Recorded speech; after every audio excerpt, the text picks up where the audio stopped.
Hey, Guru.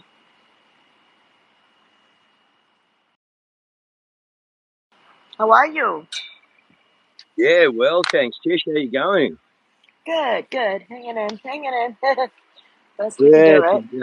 about 6 a.m. over here, so I'm just up. I got a meeting at 7, so I put a reminder on your space. So yeah, I just have a quick look for three-quarters of an hour, and I got to jump out into a Zoom meeting. Thanks for coming. Nah, cool, mate. I love it. Appreciate it. Nah, it's good, man. It's good. This is yeah, we're getting a lot of information out there, Tish. It's really good, man. The networking is going really well. Oh, absolutely. Hi, John. Hi, Brian. Tony. Welcome, welcome. Mr. Mott Secretary. Hold on, I got your girlfriend. There we go. How's everybody doing? Doing well, and yourself? Hanging in there by a thread. I'm looking. No, I'm doing well. Good. Good to hear. This should be a very good, interesting topic. I don't know how far back we go. Like, it starts at the Titanic, or is it even before that?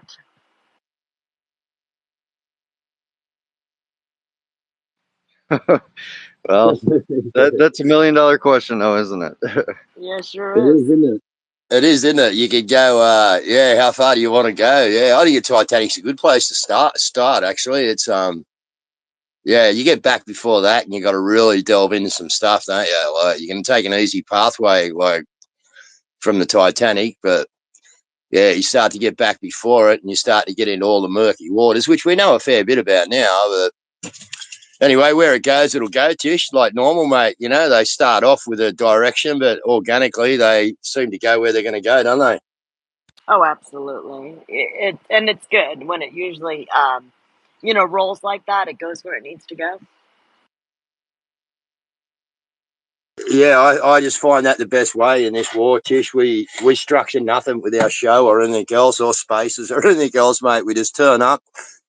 You know, I just ask God to turn up and then let him go. You know what I mean? Sort of, yeah. Instead of restricting things or putting a limit on things or telling what we're going to talk about, I think yeah, leave this go. Have a topic, yeah, and keep going back to a topic, but that topic has many branches, and yeah, different branches hold different relative facts, and so yeah, it's good, man. We just got so many spaces out there, so much information, so many great people working really, really hard, man. You know, I see how hard some of these people work in here to get stuff done and, fight the beast. And yeah, it's brilliant, man. It's brilliant. We all yeah, once we get this thing, we can all just sit down, relax, look at each other, have a good cuddle and a little bit more popcorn and then get to work, I think. Yeah. But Oh, it's a yeah. good, yeah. Mr. Mott, how are you?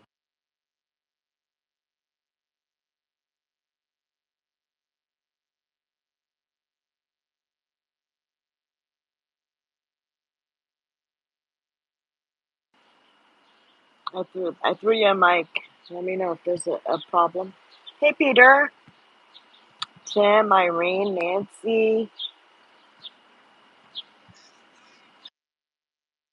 Nice to see you, Guru. Nice to see you, Brian. And as always, John, my pleasure. Secretary, my pleasure. And to our great host, Tisha, I'm so proud and honored of being here with you today. Yet another Thursday afternoon, and there is nothing happening.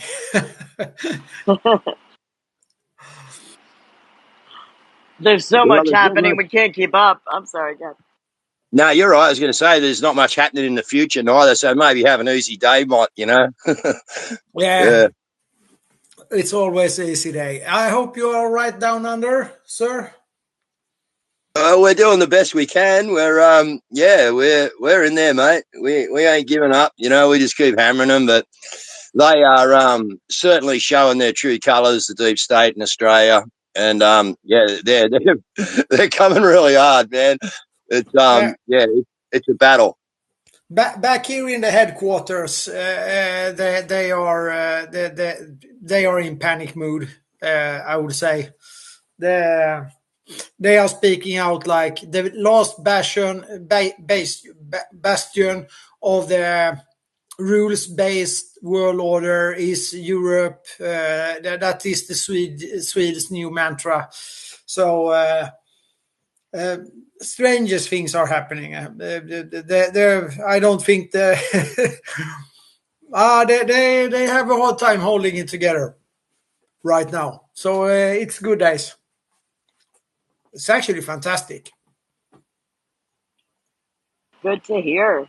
Good to hear.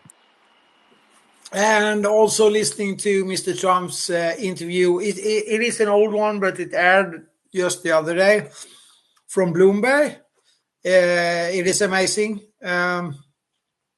He recorded it way before the assassination attempt, but it's good to hear. Actually, the Bloomberg interview, the Duran breaks it down as well, very adequately, so and elegantly so. So things are looking good, and actually. I've heard it just the other day, but one of the presidents that we're going to talk about today, McKinley, he was not assassinated or so, but he will have his little spot on this because Trump speaks quite a lot about him, which is also quite a good thing, actually. Yeah. All in all, it seems to be that things are just, moving along. Move along. Nothing to see here. Exactly. Guys, can you please retweet the space? We'd be very grateful. Yeah, and Troy might. Maybe a little rocky ride, right? Mont, keep your hands inside. I'm just waiting for Brian. I'm just waiting for Brian. Well, Brian's here. I have the feeling, Mom. And good evening, good afternoon to you. I know it's late there for you, and I'm actually still en route. I'm on my way home, so it'll take me just a little while to get there. I had a few things to do today, but I think before this is all over with, and before we get to hear the last of it, I think some people will probably question whether or not the other thing that would have happened if it would have just been easier if that had happened. Not that that's funny. It is a bit funny. I get your point. If we did nothing and just let it roll along, then everything would have been much better. That's always, there are people that will complain. So, anyways, Ryan, I'm going to do and you have to shim in. So, welcome to this historical space, false flag events, assassinations. Please keep your hands and feet inside the space wagon, because if you put them outside the space wagon on this bumpy ride, it might hurt you a little bit. So stay safe, put your seatbelts on, and please retweet this space, and take care of your best friends and your enemies. And your enemies, please DM this space to them if you are not blocked. I'm not sure in which end to start. I'm almost, we can start in the middle and go forth and back, or I'm not sure, but I've been thinking quite a lot about William Odom when he brings in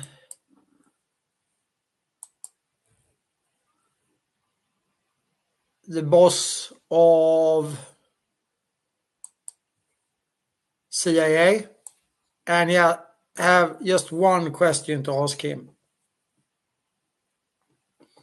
And this is in 1986, and William Odom is a straight up person, as far as I can understand.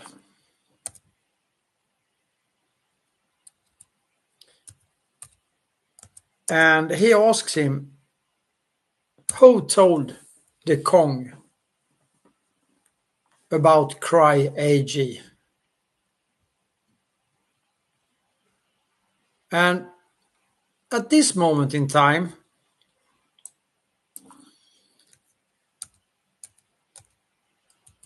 the scandal of Crypto AG is knocking on the door, or is actually at the door. And the CIA and the BND, the German intelligence service, have to take the blame for it. Crypto AG is a Wallenberg/Ericsson proxy. Nothing else, no more, no less. And this leads to one of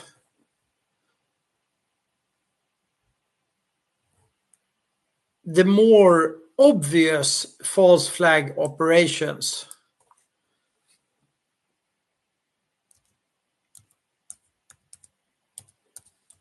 And that is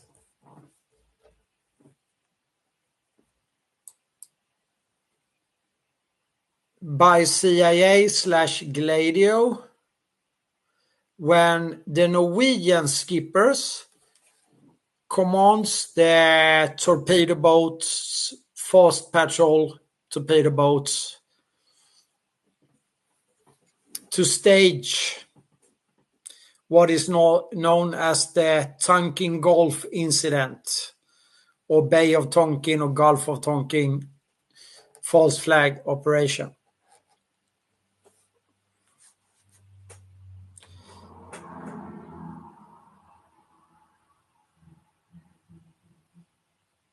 So, in order to make a non-significant attack, or maybe even not a real attack, on the USS Maddox,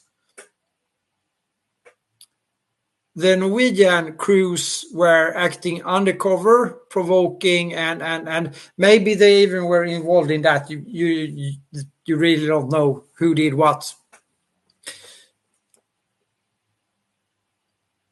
So on the night, there were the 4 boats that left Da Nang, speeding up the north coastline to the DMZ zone, and then leaving the South Vietnamese waters, and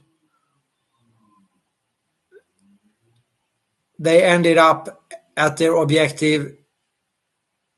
Is a small island called Hon Mi and Hon New. I'm not sure how you pronounce that, but doesn't really matter. So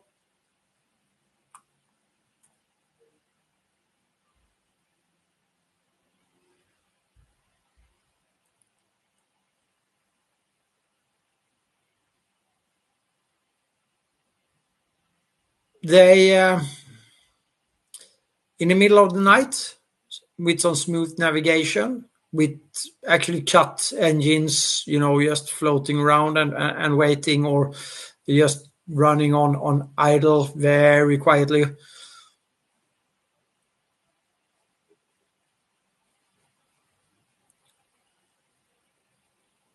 But they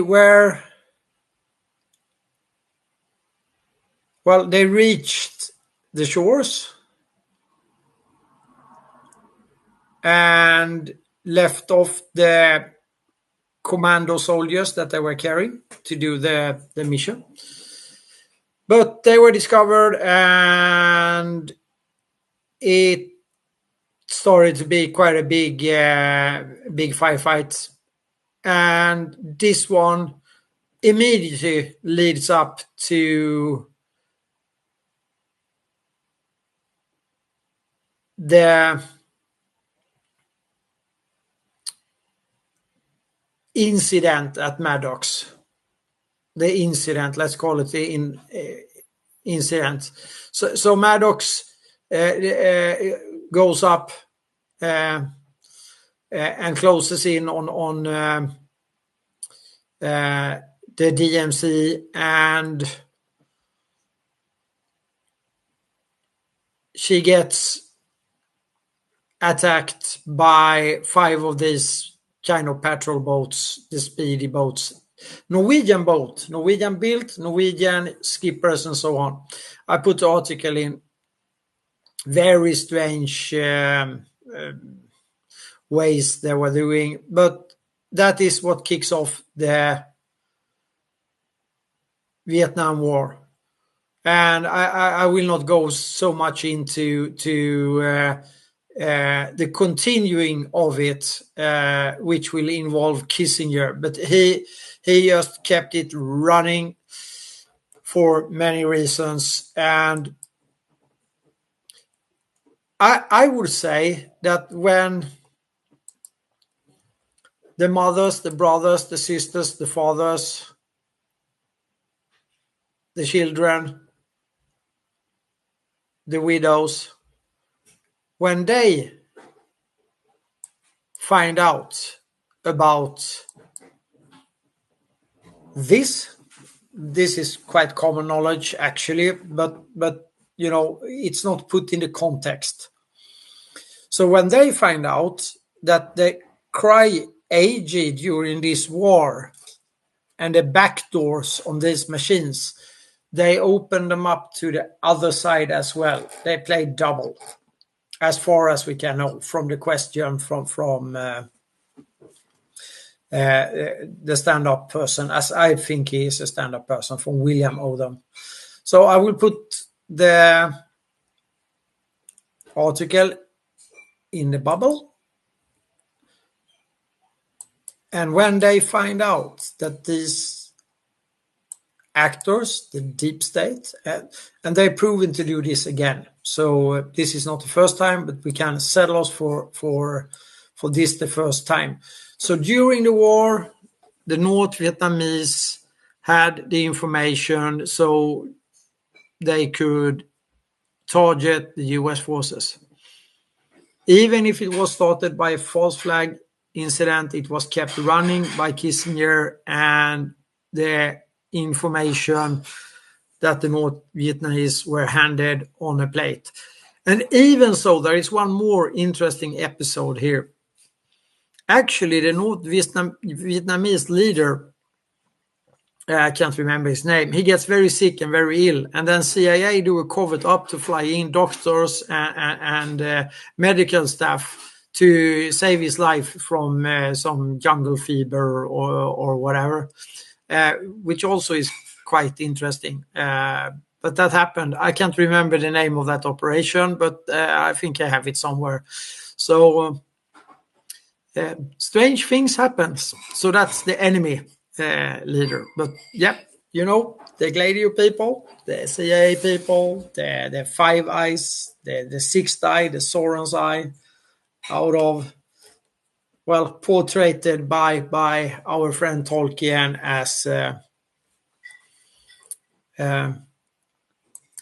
the television tower, or I almost say the telegraph tower, the phone line tower of Stockholm. That's worth thinking a little bit about. I don't know, John, did you know about this, that the Ericsson, which is the ones manufacturing this, the NSA was actually manufacturing them as well. The friendhood between, it's a lifelong friendhood between the proxy man, the front man, Boris Agelin at Crypto AG, and Mr. Friedman at the NSA. That starts very early on, a long time before they even start to do the manufacturing in New York. I think it actually was New York, New Jersey. He was over there, Mr. Hagelin, as early as in the 1920s, sort of when this was ramping up, the cooperation. And so now you could say that their handshake there, when they do this, Hagelin is acting under the guise of being at Standard Oil for Rockefeller, of course, New Jersey, and they meet and meet and greet and so on. So you could say that is the first step towards the Five Eyes countries, which will emerge after the Second World War. But the first step is taken some 25, 24, 27 years before it realizes. Is that anything that you have been looking into? Have you heard about William Odom, the NSA boss of the 1980s? Yeah, a little bit. And it also was crucial that it happened at the same time with the Rockefeller Medicine Institute as well, because the oil industry needed to be kind of simultaneously done to usher in the allopathic medicine, the institutions that we know them to be today. Yeah, Rockefeller killed that in the US. And of course, we have the big pharma today, which is still pretty much the same operators. And it all goes through with IG Farben, of course, that is the founding plate of the synthetic medicine industrial complex, you could say. IG Farben, American IG, Swedish IG. That's about it. And today we could call them Vanguard, BlackRock, and Investor. It's not that complicated. Mott, did you say that started in New Jersey? Yeah, the manufacturing of the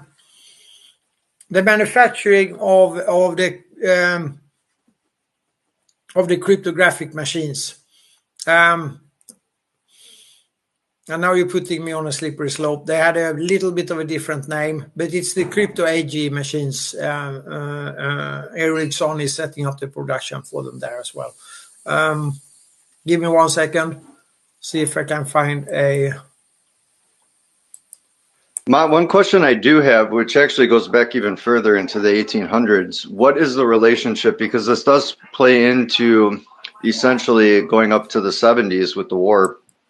60s, I should say, and the 70s with Vietnam. But what does the purple machine in Japan have a role to play in with IG Farben?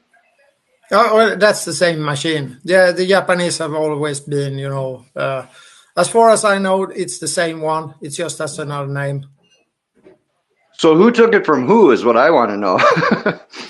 Well, the patent from the beginning, or the invention as such, is a Frenchman, I think he was. His name is Arvid Dam, but he backs out of this quite quickly. But he's in there in the ABB ASEA thing from the beginning, and then they realized that they cannot run it under their own flag, so they pull home. Actually, after the Russian Revolution, they pull home Boris Hagelin's father and the Nobel family very actively. These guys that were the kings of Russia, the oil, the Baku, and so on. So they are the ones that actually kicks this business outside of the Swedes with these cryptograph machines. And this turns out to be a very large and very, the Five Eyes countries, all their power is built on this, and Operation Gladio as well. So after the Second World War, they will have 120 countries running their governments, their intelligence service, their banks, and other things, trusting these machines. And then you have the Five Eyes countries, meaning US, UK, Canada, Australia, and New Zealand, that can listen in to everything. If it's on the air, transmitted through the air or through the telegraph lines or whatever, they are listening in. 120 countries. at the peak of it. This will be proven, later on. It is the largest scandal in the intelligence services. And on top of these Five Eyes countries, you have Soren's Eye looking out from the big tower in Stockholm. It is not more complicated than that, actually. And the Gladio operations are dependent on this, because the Gladio is the concept of the compartmentalized agents that can do rogue things, or but you have to communicate, and they are of course part of listening in, so that they are very fond of these apparatuses to be used. So is it fair to say that it's equivalent to the modern day SS? Yeah. It's actually the same players that are listening in to us right now. It's the same that kept the control over that. That is all. That is exactly what Snowden is about. So still NSA, still Sweden, because NSA were listening into the American people through Sweden, to the FRA law that made it legal to listen to the American public, anybody catching all their information, all their data on the interwebs through the Swedish servers. So that's the way it goes. And of course, the technology has to be provided for somebody. And the law that, if you can call it law, I call it company policy. So the Falukorven Corporation, Inc., whatever you want to call it, they did what they usually are doing. They're also playing both sides. So it is what it is, under the guise of neutrality, which has never been there, because they were the founders of the NATO. That's the 16th country, the non-official member of the NATO countries, and they made the deals and so on straight off with the bilateral military agreements and so on. It took until now, before they made it public, that they have been in the NATO all the time, and it's not so strange. I will point blank say this, and you can quote me on it. It is not Sweden that is NATO compatible. It's NATO that is Sweden compatible when it comes to the technical side of warfare. I think Mr. President Trump said it better than me. Well, it's our missiles, but we don't decide where they hit.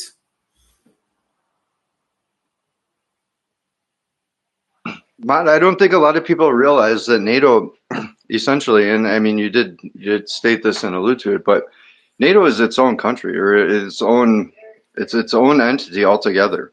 And it's a ruling force, literally, as if the United States of America was one. They would be separate. But here they are on our land and soil. Yeah. It's the oligarchy entity. In a large way, it is, or was. I would say was. But the setup of how that works, how their chain of command and what they're doing or not doing, and they have corrupted all of the political side of it, and the military side of it is pretty corrupted. And just to make sure so nobody misunderstands this, it was the old German top dogs that ran NATO until the 70s. Then it changed a little bit. But after that, it's Danish, it's Norwegian, it's, that is the general secretary of the NATO. So it looks a little bit like the UN in the beginning and so on, the offspring of the League of Nations. So it's a strange setup all in all, and I think the most people would react to that. I hope that I could find. I will find a photo from. They actually have it on display. These machines in the.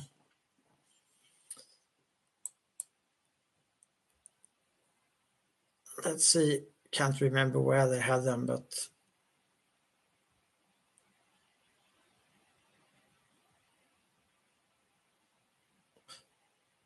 But it's a very well kept secret who really was behind the Cry AG or Crypto AG. But when,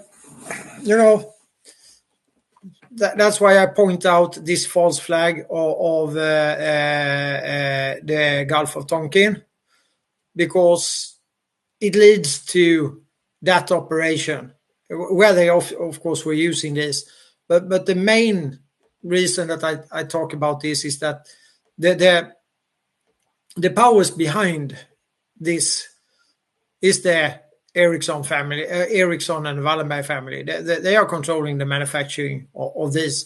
NSA have the control of the manufacturing, but I don't think they have the control over the back door built into this.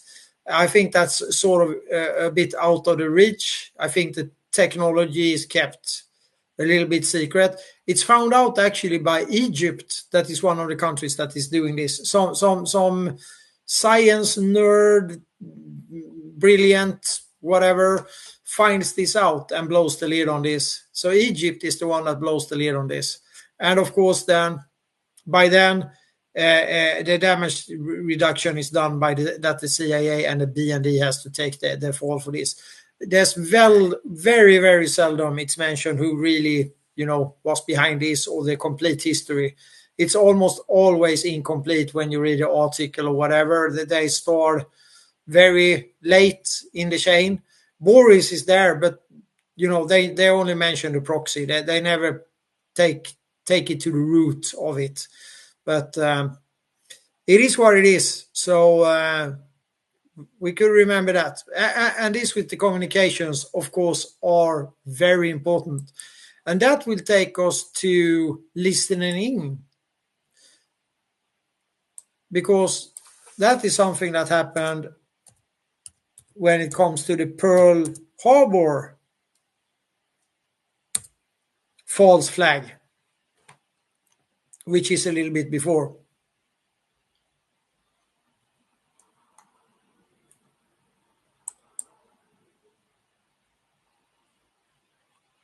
And this is about a big game that is played mainly by the first honorary citizen. The players behind, but the players that are doing it is actually the first honorary citizen of the US, and that is Winston Churchill. And one of the few presidents that was handed over a Nobel Prize, not so few, actually. There's quite a few of them, but they never get, assassinated. So Nobel Prizes works against assassinations. Somehow there is a correlation there. I don't know how it works out, but it is that way. I cannot really swear, but the correlation is very accurate. If you have the Nobel Prize, nobody will. And there are a few of them. Amongst them, Franklin D. Roosevelt. And he and Winston Churchill, in the month of August 1941, they are having a meeting aboard the British, very good looking, actually a very beautiful warship, the Prince of Wales, HMS Prince of Wales. And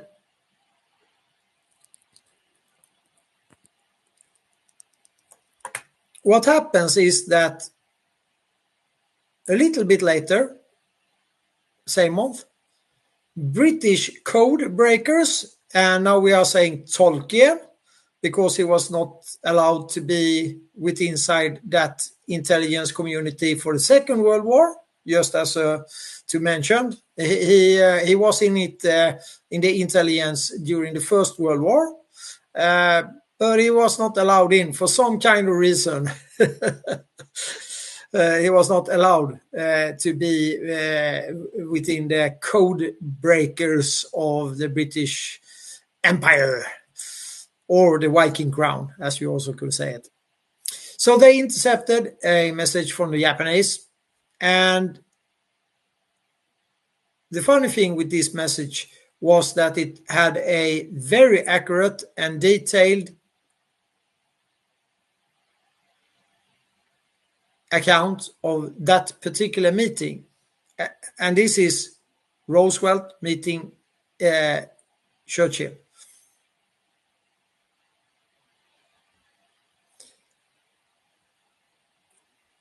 So who blew that one? Who gave it to the Japanese, and why? Because this is a why. Because we will get down to this story, but this is what happened. So suddenly one part of the British intelligence service finds this out. So now things get complicated because it's sort of in the open, and why could the Japanese talk about this, and who had codes for what, and so on. But they decoded this, and the Japanese knew about this conversation. And that conversation between Roosevelt and Churchill, that included the top secret aid package from the US at that point in time. So this is in August, so we keep that in mind. So history will reveal how this happened. And it will also then give something totally different for us.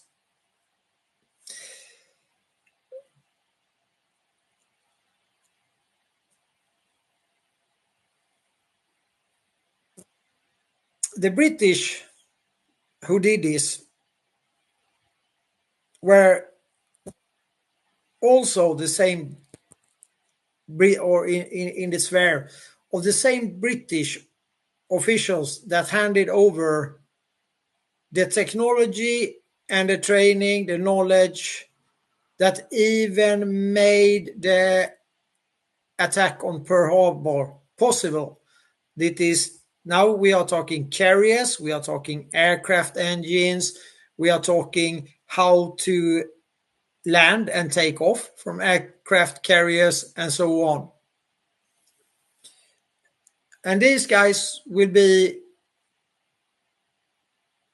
later on rewarded with, well, one of them, the blue-blooded one, he will be rewarded after the war, some years after the war, 56, something like that. We will come to that. His name is William Forbes Sempill. And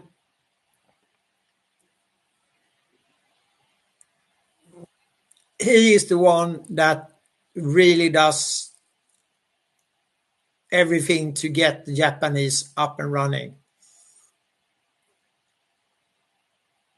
And this starts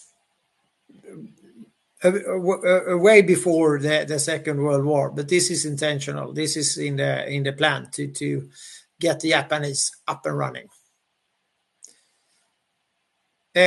We shall also remember at this point in time that the very young Emperor Hirohito, he went from his 18th birthday, he took just a few days traveling time to get to Stockholm to also receive his Seraphim Order. Long before this happens, but let's remember that. Not so long, actually, but anyway. So,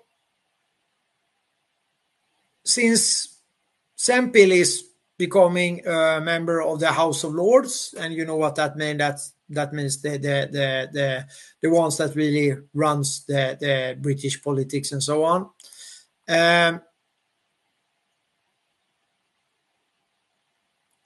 He was also actively joining the British pro-Nazi groups, because Britain were not, anti-Nazi. They were sort of pro-Nazi overall at this point in time. So we can think about, how these guys placed both on the side. But Sempill is a deep state actor. He's he really is. So let's not forget about that. So if he was hanging out with the pro-Nazis, that could be for a reason. We don't know. And after the Second War, there was actually one government official from Britain that said, if we rounded up all the pro-Nazi sympathizers in Britain, we will have to lock up half of them of the House of Lords. So there you can get a picture of how it looked.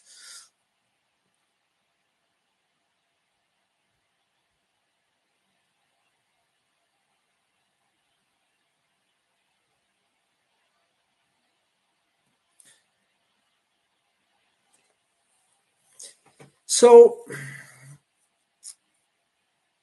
when this is sort of discovered in 41,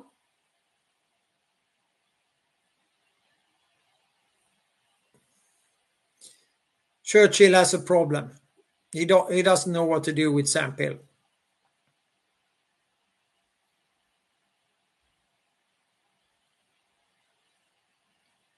And Sempill was a member of their war cabinet as well.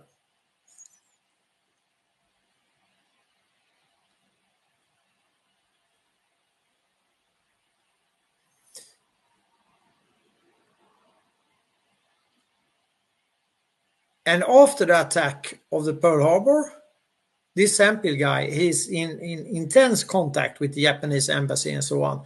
And his colleagues at the House of Commons, well, the House of Commons, they of course knew who he was.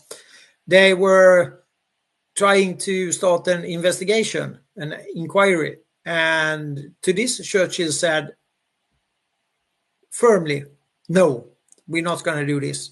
We are not going to do this.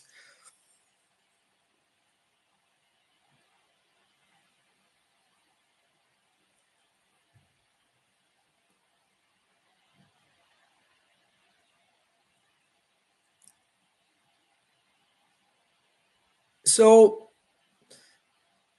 obviously, some of the British were collaborating with the Japanese, provided them with the technology to even be, even to have the possibility.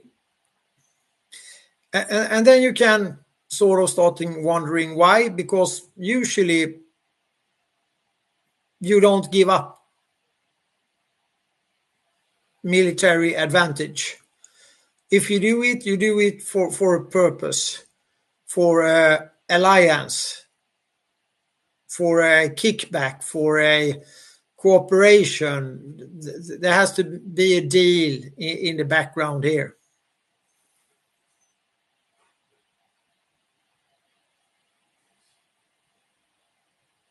And as history goes along,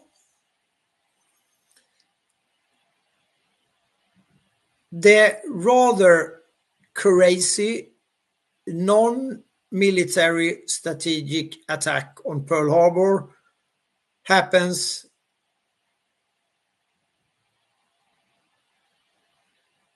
that December day, the 7th December of 1941. And for some reason, all the newer ships are not there. They have an exercise way away from their home harbor. because Pearl Harbor was sort of a very central for the Navy at that point in time. So it's more of the older World War I style ships and so on that are there.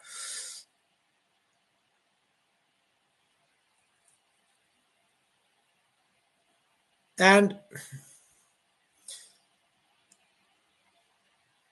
That was that Pearl Harbor, correct, Mott? yes, The older ships. yeah. The newer ones were, for some reason, they were, hiding away or Conveniently somewhere else. Okay. yeah. So, and that none of them were there actually. These are expensive piece of equipment and important. So prior to this, the British spy William Stevenson, which is actually, you could say, the inspiration for 007, which is quite interesting. He was in the US for quite a long time, not as a spy really, but he was there to lobby to get the Americans into the war.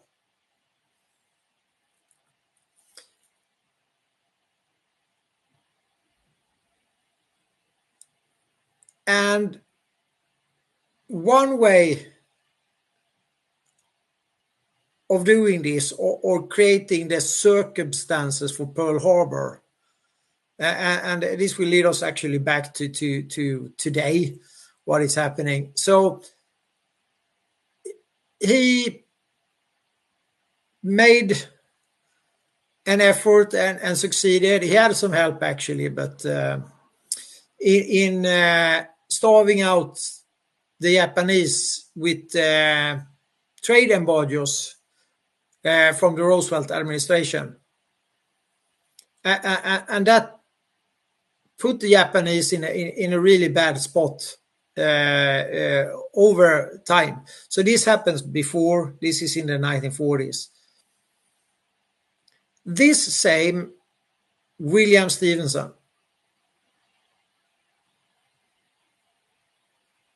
he will have a rather bad time later on, but yeah. And actually, the guy who actually executed this for the Roosevelt administration, Dean Acheson, he actually got the Nobel Prize as well, of course, in 1945. For his efforts to create the United Nations. Yeah, he wasn't not that much involved in that, actually. There were other people. But Stevenson, he will actually end up in jail and committing suicide later on, as far as I can remember. So what Stevenson say about this is that he actually both had tapes of FDR and Churchill discussing the dates of Pearl Harbor.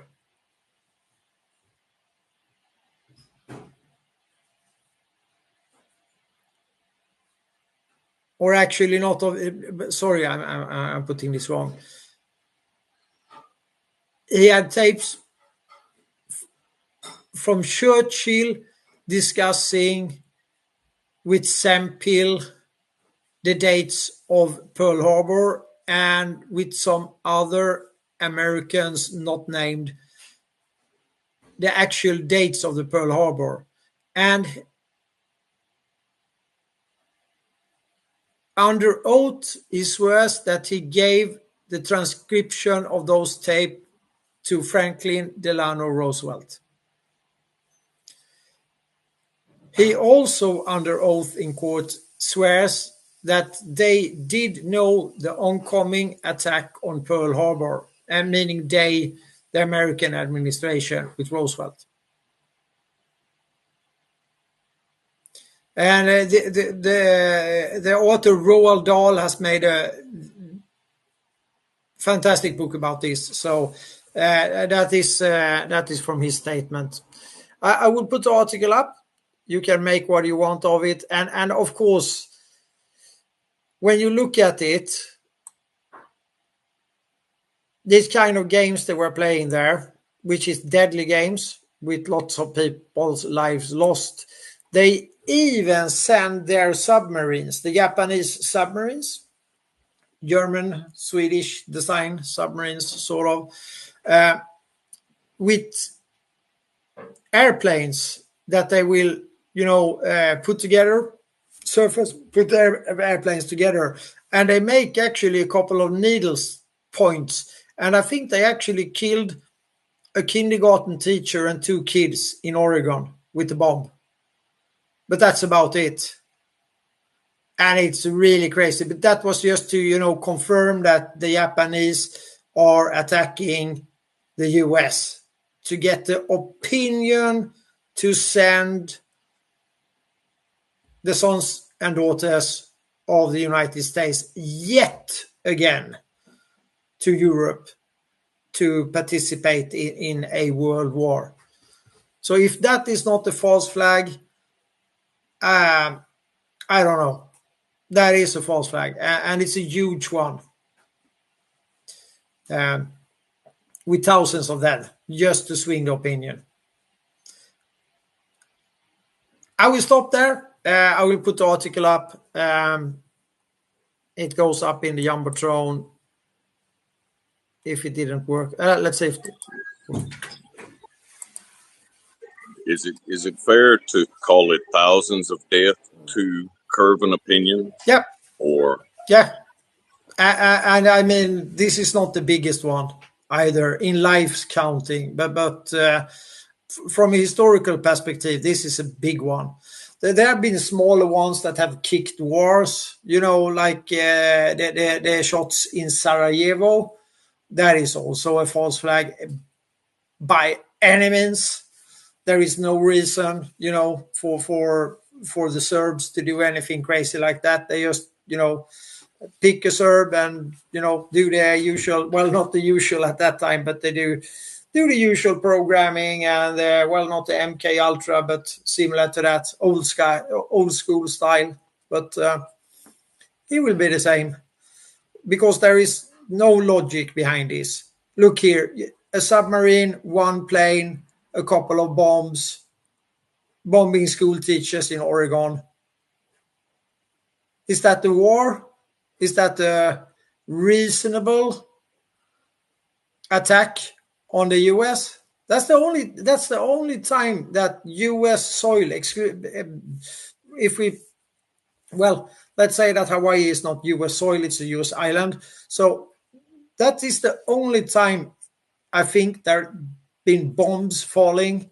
Actually, the Japanese did another thing. They sent air balloons, typical 9,000 or something like that, with the jet streams. A few of them actually made it to the US, but I don't think they delivered any damage at all. But these submarine flights, and of course there is a friendship between the Japanese and even the pilot have been to Oregon. It's in some kind of ceremonies and so on. It's crazy stuff when you see it for what it is. And of course the headlines were, I wouldn't call Hiroshima and Nagasaki a false flag, but the purpose of those two, and now we are back to the Japanese again. We are back to Hirohito, with his Seraphim order, just as Sempil, the guy that, discussed the dates with the,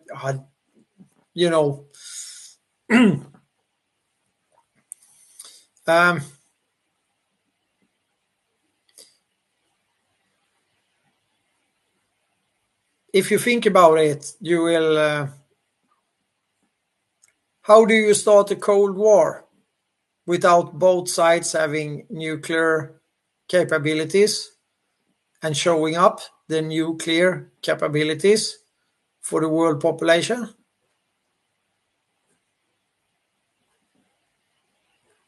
Mott, the balloons that you just spoke about, is that like the recent balloons that were No. flying over the United This is States? the Oh, no. This is the old school ones.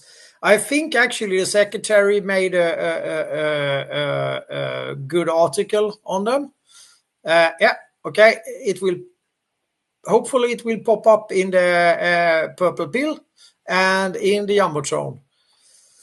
So when it comes to why they did that, I don't know. Actually, maybe it was just to have something to do or to build some resistance, whatever. When the Pacific War was lost, the Pacific War for the Japanese part was lost quite maybe a year before Hiroshima and Nagasaki, and Hirohito, he refused to capitulate. This is why you have this kind of strange, people left on islands and all of these strange stories about the Pacific. He simply refused, though his entourage, all his, military, naval, high-ranking officers, they are actually sort of almost begged for him because, fighting a war that you already lost and you know that it's just going to kill. They know that they were done. So reasonable, logical enough, they said, oh, we're done. We have no chance. This is lost. Let's not waste hundreds of thousands of lives. And that is American lives as well on the other side. That is American lives as well. So it was not a very, it was a costly war, the Pacific one, for everybody. So at the end of the day, if you sit down and you are a big oligarch and you have the control over the nuclear riddle, how to make it work. If you know that you need to have a Cold War, which will of course be very beneficial for the Operation Paperclip, for the military industrial complex, and as per usual for the bankers. So when you have set up, Woodrow Wilson and his Nobel Prize and the Fed, which we of course have discussed to length in these spaces before, you suddenly have a new situation. You have, it is planned. I would dare to say it's planned down to the details, but I cannot know. The history books are not telling us that yet. However, you need to have the adversaries. You have control over the dollar by the Bretton Woods Agreement. The dollar will be and the dollar is privately, it's the private banks. This is the same private banks that finance the little guy with the mustache. Okay?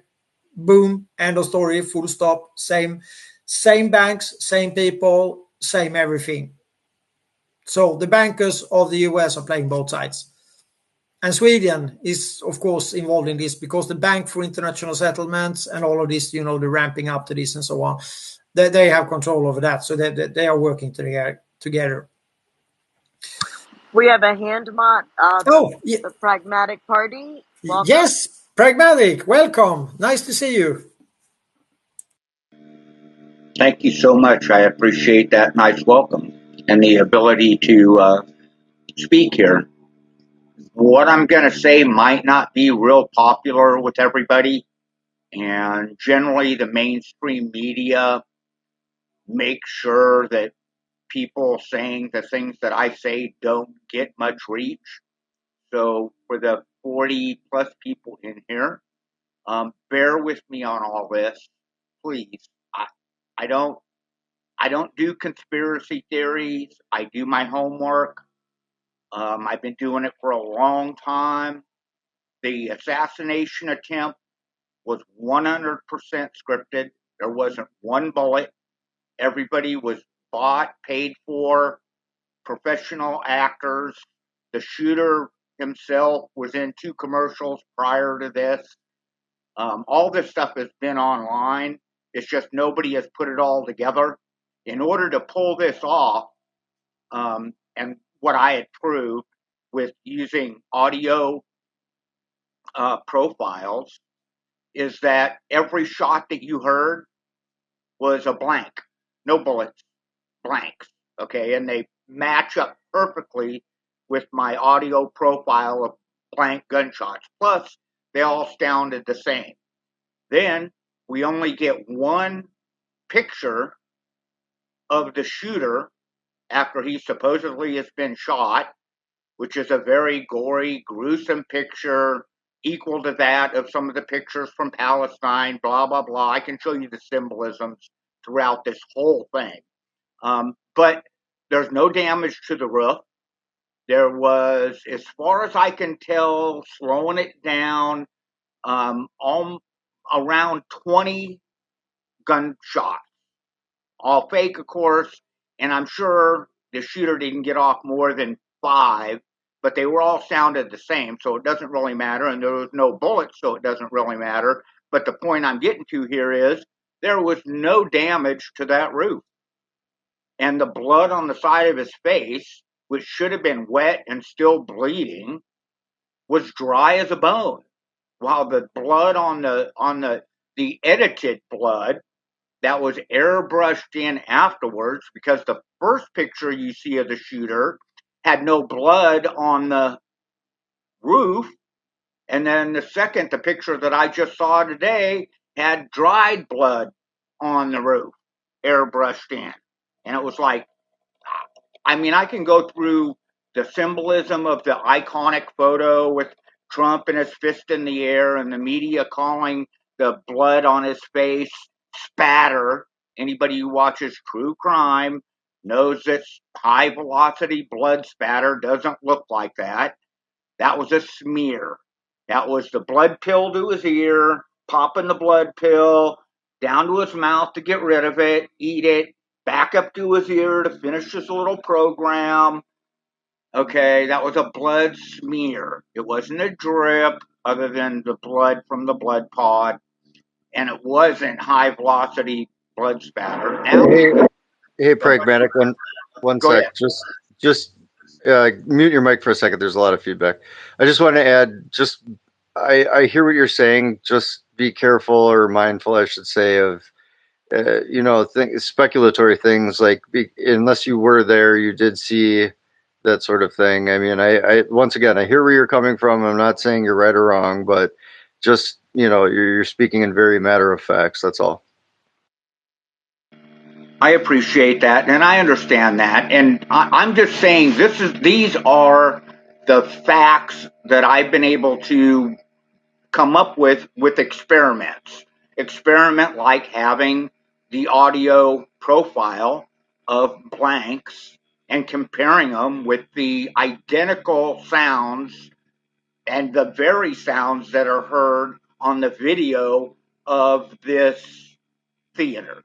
And that's exactly what I'm going to call it, theater.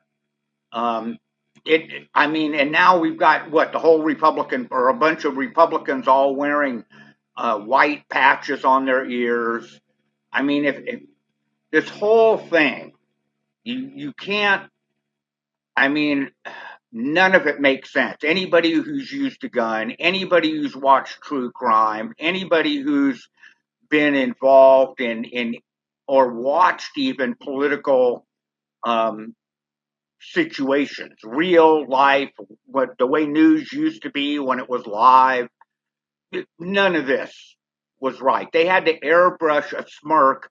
I've got one video of one picture of the iconic picture with the flag and Trump and the hot petite blonde with the bun in front of Trump, and then the Secret Service agent on Trump's left. I've got one picture of him, where he's got a smirk on his face. And I'm like, oh my God, this is so bad. How can they let that smirk be publicized on pictures? And then within 8 hours, not even 8 hours, all those images have been deleted. I can't find it now, other than what I have saved, but don't tell anybody. And that smirk has been airbrushed away. If you caught any pictures of this on the day it happened, compare it to the pictures that you'll find online now, and you're going to see little slight differences. One last thing I want to say, and I'm going to land it. I tried to download one of the new videos that's out, and it's showing the water tower, and I'm like, okay, this doesn't make any sense. But I want to see this. So I watched it, and the video didn't allow me to do anything with it. It didn't give me any options to slow it down or to zoom in or anything. So I tried to download it. Well, I have security on my system, and it goes into a sandbox. At least that's what I call it. When I went to try to play it on one of my video players, it wouldn't play, and it wouldn't play. And I'm like, oh, crap, this sucks. So I went in and I went through the files, downloaded it again, and then downloaded it a third time into a new folder. That way it was isolated. Then I opened up that new folder, and I had like 30 different programs and images in that folder, and the video wasn't there. So I don't know how or what, or if somebody knows internet security, is that even real? I mean, how do they do that? In other words, they say it's downloading the video, but then they just download you a bunch of thumbnail pictures in JavaScript, and you don't get the video. And all these little thumbnails I've never seen before. It's not like I downloaded them somewhere else and they're all in one file, or I've never seen any of them before. And I can put some in the little purple pill here to the host so that he can look at them. But if anybody has a solution or an answer to that one, I'd like to know. But yeah, it had to be completely, it was either completely fabricated or a complete logistical mess. And I can't, I've shot too many guns and hit too much stuff to know that your ear isn't going to heal up overnight, and it's not just going to bleed like that and not leave some kind of wound. So, and playing golf, he had no wound on his ear. Feel free to post anything you have in the purple pill so that everybody can take a look, and we appreciate it. Thank you. If I could say quickly, Mott, just based on the interaction, when Trump first came up, start listening to how he begins the speech and the way that he begins talking and the things that he goes right into, just as that happened. It's a little bit strange to me, not calling into question, whoever fired the shot, whatever with the shooter, whatever with the Secret Service. I do know this. I want to say this, and maybe you can help me out with your confidence on it, though. Considering how much his campaign was spied on, considering how much they've actually considered to go after him on many of these things, and the security measures he was in charge of, I think.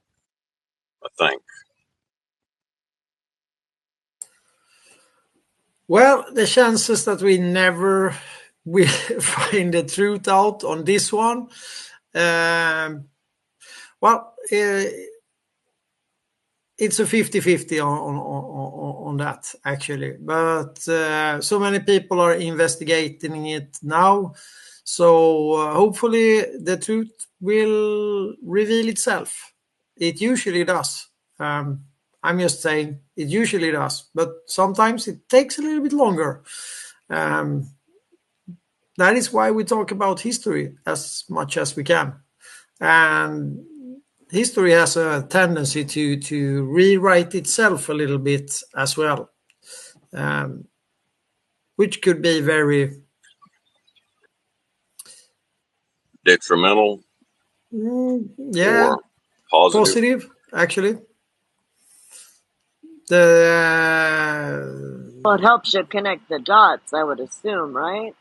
Yeah, exactly, Tish. So, and then it starts to, live its own life a little bit. Suddenly there is somebody that knew somebody that wrote something that is legit, documented, and so on, and it pops up. That will contradict the narrative and be proven that, oh, that was the truth. So, it will. We need a little time, I think, for all this information to come out, go through it all, and a lot is coming out. So let's go through it all and come to a Yeah, conclusion. if we get a little bit to that point,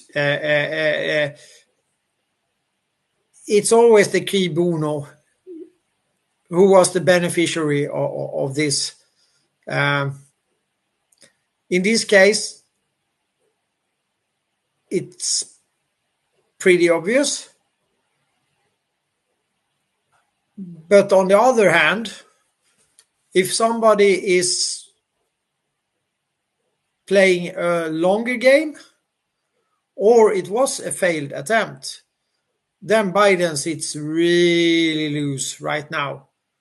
Because the usual way, the modus operandi here, Tisha, will be that, oh, now some crazy other shooter shoots Biden. That is the natural plan B, or maybe that is the plan A. And, it is all about swinging opinion. And these people, they don't care about, lives, that they don't. They Well, simply don't. they're saying he has COVID now, and there's a lot of buzz around the fact that after what happened to Trump, they're going to do something to Biden and blame it on Yeah. blame it on his side. The bus is the indicator. You need to feel the interwebs with your AI. But wait, Go ahead, Brian. my apologies. Not just to cut in. That's not the biggest weighing effect, that I worry about. The tendencies around these things would actually weigh in on case law. So see here in this case where it looks like the broader immunity, the Supreme Court sweeping, by the time they revise many of these things and they actually put into play the practices of it, the means by which people went through methods for personal health, private health, or any other means, those avenues might not necessarily apply the same. And when moving forward with, I apologize for the train, as they move forward with legislation and legal matters, the attempt to block the government or the corporations from doing basically whatsoever they will in some ways might cause havoc. If those NGOs, or rather organizations, companies, etc., that play into that if they play any kind of a role in how much power the government can allow the organization itself, basically like around concerning healthcare. The way that the Biden administration has went after so many different brands of healthcare, like cancer, the rebranding of many of the pharmaceuticals, would actually play a detrimental role for disclosures. So how things appear to be written might otherwise be written a different way. My apologies for the noise. I'm on this up. And sorry for I'm en route. I'm on my way home, but I would like to push some of these things out of the way that we might be able to talk about history, the immediate history, the previous history, and how this will actually maybe somewhat translate. I'm seeing things that the hard part about it is not just seeing things that others don't see, but getting the people that do see these things to say right, as in confession style. All right, they're not necessarily bound, even without a contract or a contract. They're not necessarily bound to tell you the truth. So the sweeping reforms around the Supreme Court and how companies or organizations will proceed forward, whether they gain a chief financial officer, a CEO, or the management style, however it's laid out, the power will be given within the organization as a company head. I don't know if I'm saying that right or if it's translating right. So, Brian, maybe most people won't see how that exactly relates. Brian, one thing that came to mind, you're talking about history and infiltration in a sense, and we look at, so here's a specific example that comes to mind when you bring up healthcare and how it plays a role, because even though people formerly once were in, how is that playing out now? How is an administration being infiltrated from within, being aware, maybe shining a light on it of sorts, or bringing it to the forefront, to be out in the open so it can't hide. So the first thing that comes to mind is Peter Thiel. And the reason why is because a big question I have is, why is JD Vance donating $10 million to Peter Thiel at one point? And what does that play a role into things? And why is he being shined on the forefront right now? I'm not alluding to good or bad. These are just questions that pop up in my head because of how many of us are aware of what Peter Thiel was and is still currently involved with. Right. And that's a great question and a good segue into that. I don't want to bring up Peter Thiel. Right. No, I would never do such a thing, and go and call names or point fingers or things like that. But let me stress the height of it. Okay. Let me stress something quickly. Peter Thiel took contracts last year and the end of the year with PwC across the pond, which represents the four largest contractors of Europe. And they are endeavoring into the what do they call it? The electromagnetic battle management spectrum. Battle management spectrum. So the out of line of sight targeting system that they've been working on and the upgraded decibel levels for hearing around Airbnbs. I wonder how the investments are playing out. Rumble got a really big jump, 29% up, after some controversial say around how, certain markets are being looked at concerning the assassination attempt. I would like to point out that Peter Thiel's biggest partner was Jim O'Neill, and he's not pulling the strings by himself, considering he has the House of Lords behind him, and Donald Trump also in good favor with them. Trump buying up his own media shares, buying up media shares like crazy so that he can get ahead of the curve and put JD in a position of reckoning. How long would it take for them to regulate and fashionably put a crunch on Rumble and the free speech censorship model that's going around from platform to platform to platform to platform?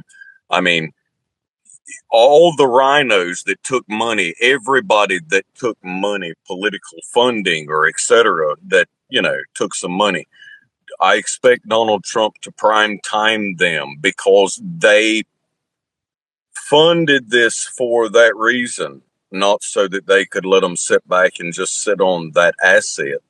No, I expect him to pull all the strings out. Who he's going to go to next might even shock the rest of the world, but we'll see. As I usually say, Brian, Peter Thiel, or Thiel, it's hard to pronounce or Thiel, as in English. He is a large chunk of the Hail Mary that I usually speak about when it comes to this. So, and his ancestry is also quite difficult to find out, actually. He could be the grandson of a rocket scientist, actually, but it's unclear. We are not really sure about that. But I might be wrong, but I have a feeling that maybe, and I might be wrong, but Peter Thiel and Donald Trump might be in the same family category. They both come from the same Palatine area there. Historical background. Who knows? Yeah. Who knows? But okay, maybe that doesn't matter that much because he's done what he has done, and his ties to Jim O'Neill is obvious. His ties to Elon is, well, not that obvious anymore.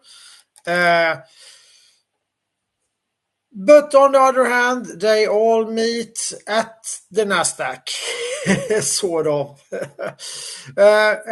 I'm still betting on that Peter Thiel is one of the good guys, and he has had to do what he have had to do to get us to where we are. That is my bet, but I'm the positive dude in this aspect.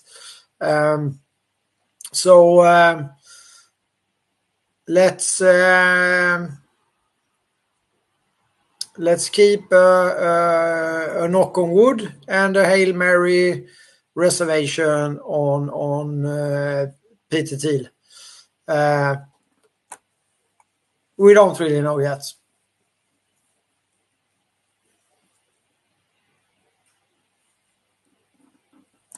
Now we got into modern times very quickly.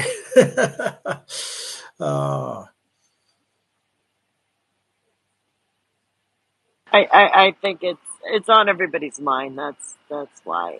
Yeah. Of course. Yeah. We did a long space Saturday, more time. Sorry, hate to break in. It just kicked me out and busted. It's fine. No, I'm back. I had to reset and come back in, but I did catch the last of what was said there. No, actually, I think we do know a lot more than is being revealed, right? But what matters is whether or not we're going to talk about it or we'll entertain the conversation about it. But the at the rate the Dow is climbing. I think he's the biggest pusher for that too. The tech basis on the NASDAQ side for the, considering the market here, I think he's driving both the horses now, right? So that would be the tech side, the technology, and the chemical side. Palantir Technology endeavors strongly in their chemical assets, such as concerning healthcare, with a wide range, the facility backing. Elon Musk wouldn't get nowhere near as far without his help concerning, the synthetics, skin wear, let's call it that. Yeah, skin wear, skin products, skin therapy, a mask, let's call it that, for AI, coming up with a new synthetic skin for,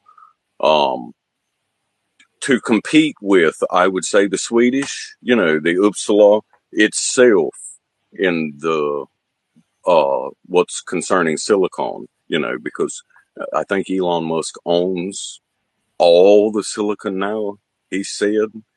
So gaining a foothold in the chemical patents range, driving that up, putting use to them, making synthetics. I've taken a strong notice at the way chemicals and the rate Eli Lilly and certain other of their investors have went to the Supreme Court, have went through measures to get the use of certain chemicals, and wow, it's telling on itself, Mark.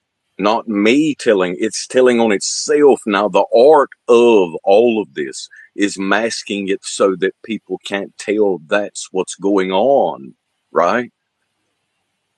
So, propaganda also being a synthetic mask, in a sense, here for social media, right? The way we talk about it, the dialogue, and how it's distributed.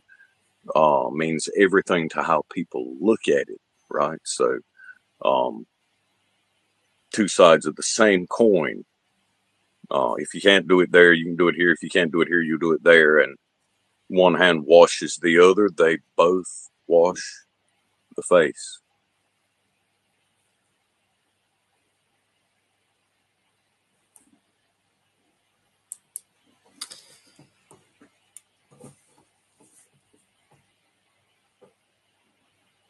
Synthetic, Brian, are you talking about masks? Or is that what you mean? Well, no, like synthetic skin. At the rate, you remember, Mott, that was one thing that the Nazis were absolutely key at doing, and that was replacing a thing, the real thing, with something artificial, right? The Nazis are good at that. Like, take oil, for instance, at how fast they went away from the pure real product to using synthetics. Yep. So, yeah, you can fool the people into anything as long as you can replace it with something just as quickly and they can't tell it. But, when something as simple as a honeybee, if you take real sugar or real nectar away from it, real pollen and flowers, and you start feeding it synthetic sugars like sugars or right, the high fructose corn syrup, you notice a difference in, right? Yeah, Is that making it sense? Yeah. I mean, our food today, it is what you buy on the shelf. Should have big warning triangles all over, mainly, and that looks pretty much the same in all of the West. So it is what it is. My apology. I'm not trying to make this hard or say things in such a way that it's very hard to understand what I'm saying. I know that you understand well what I'm saying. The broader community might not, but well, the plan for IG Farben, that is the IG Farben Germany, American IG, Swedish IG. Today, I said it earlier, I'm going to repeat myself, Vanguard, Investor, BlackRock. That is mainly what it is, the main frame of it. Then you have, since the growth of the world population, of course, there are so many other things involved in this, but you under that umbrella, you have the main of it. And that will go for the NASDAQ, as I mentioned before, totally controlled by the Wallenberg family, where, all the tech billionaires do their trading. And somebody sits on a magic wand there, So, So, just in other news, if I could toss at you just one time, would you be interested in hearing a little about ABB? Did you see their latest Q2, their report? I think I checked it, but I'm not really sure if it was Q1, Q2. Well, I'll throw a couple little tidbits at you, but ABB dropped after Q2, posts higher profits, but orders miss expectations. A very crucial turn of events, ABB LTD Thursday's trading after reporting higher Q2 profits, but a decline in orders across regions as weaker demand for its automation products offset gains, right? So it's beginning to post in its recovery. For the full year, ABB maintained estimates for comparable revenue growth of -5% and an operational margin of -18% EBITDA, the electronic thing. Anyway, it's just watching several things happen and transpire. Fed rates aren't imminent as the labor market data comes with its own caveats. Vanguard has the report on that since they cover the portfolio. I don't even have my glasses right here with me.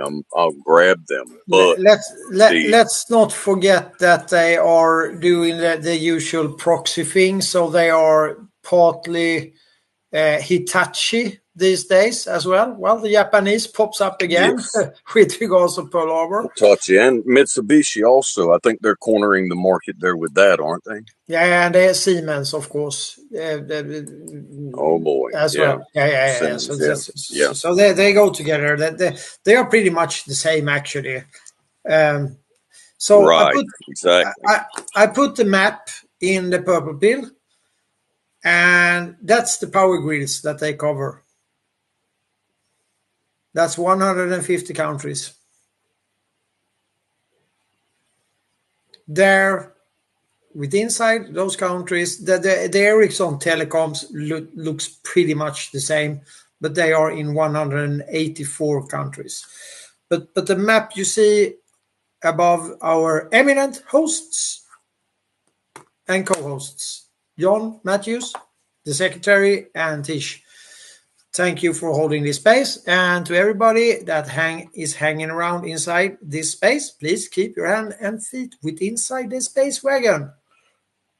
It might not hurt at all times. It might not hurt to put on your seatbelt. You never know. If you have a helmet, if you have gloves, if you have restraints, even, like would come on certain medical beds to restrain people that like to act out otherwise. Yes, restrain yourself, or no, we don't restrain ourselves that way, do we? No, actually, we would prefer that you afford yourself the comfort model and attend to your device. The thing can comfort itself. Make sure that you delve yourself into the device that you have. Make sure you familiarize yourself with all of its capabilities. Embed yourself even in it as it wants to invite you in your whole person, so that there's no more, if any lags or anything, you wouldn't know it otherwise if you were in there with it, which, will accommodate you soon enough. Until further notice, this spaceship is going to experience some lagging and hiccups and otherwise maybe things that might be otherwise undesirable towards your person, kind of harmful. So, keep everything inside with you and know your role, be a good peasant, and act accordingly to what may come our way. The shifting conditions and climate as they appear out of nowhere suddenly. And please do not forget to recognize and appreciate that these devices are run mainly on Ericsson patents, the 60,000 of them that actually a assassinated grandson, no, I should say the grandfather of a assassination prime minister carried over from the IG Farben to the Swedish IG, all the patents that will end up sort of in the investor, Vanguard, BlackRock, Paperclip, NASA. All of those were carried by a man called Voldemar von Knieren. And just by accident, he also was the tutor, the mentor of Rosenberg, the top Nazi dog on eugenics. He was not the propaganda minister because that was Goebbels, but they worked very nicely together. And when it came to the race thing, to the eugenics, he was the top dog. Yes, that would be quite accurate. And many of the hands that touched around theirs, especially when it came to needing power, for their convergences and their continued. Vanguard believes that interest rates cut from the Federal Reserve may not be right around the corner as wages and growth in the labor market, continues to remain strong. The observation from Vanguard, one of the world's largest exchange traded fund providers, is largely contrary to the overall market's expectations. Wall Street thinks that the interest rates cuts might be coming as soon as maybe September. And inflation is, slow down. I think they're full of shit, but excuse me, sorry. So go ahead, Mom. Sorry. And just to make it clear, the investor trust or the Wallenberg family, the same one that is currently, maybe not just currently, there have been some things the latest years, but was the responsible for the crypto AG, for the backdoor for those machines, for the Bank of International Settlements, more or less for hooking up the whole system of central banks and implementing them by force, if so needed, with the white hand controlled by their oligarchy friends in the US. This is the same guys that owns, according to the US SEC 13C documentation, the largest chunk of Vanguard. So we do not miss, this is a hard fact. So they are tied together, glued together by the hip, this Vanguard investor and BlackRock. Vanguard is easy to find. BlackRock is easy to find. Google investor. Well, hiding it.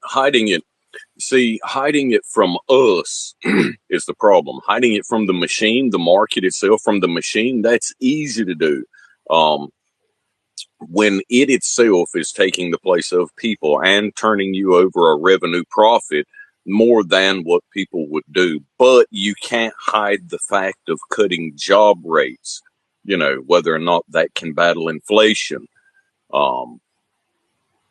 A completely artificial presence battling the machine, battling the machine, battling the machine.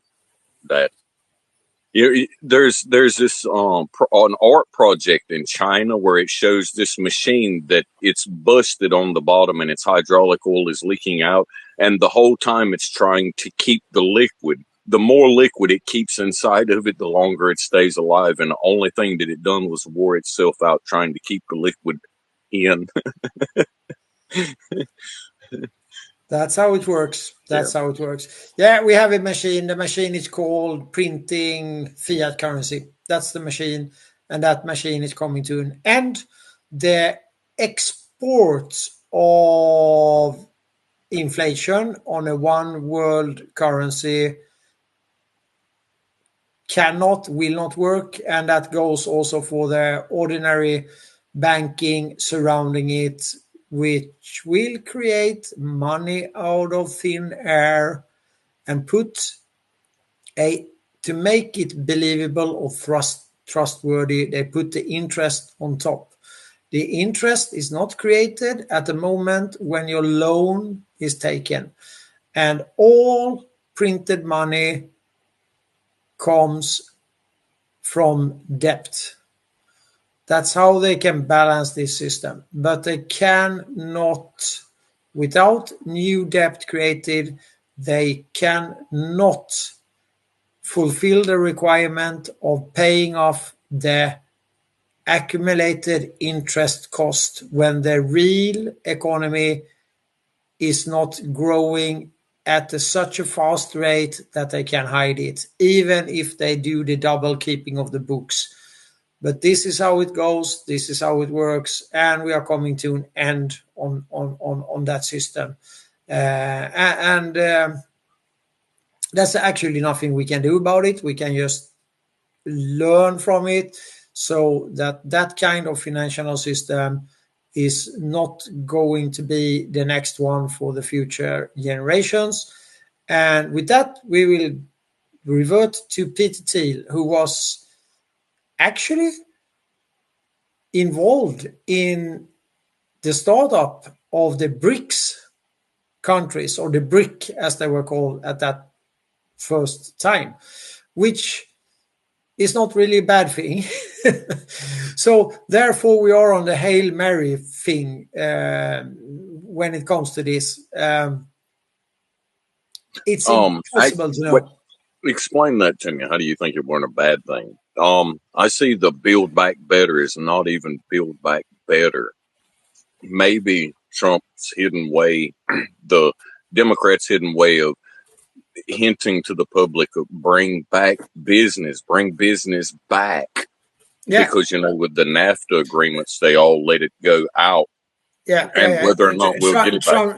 Trump is 100% on that. I've checked his Bloomberg interview out. He has a solid agenda of rescuing the United States, though it's not really going into depth on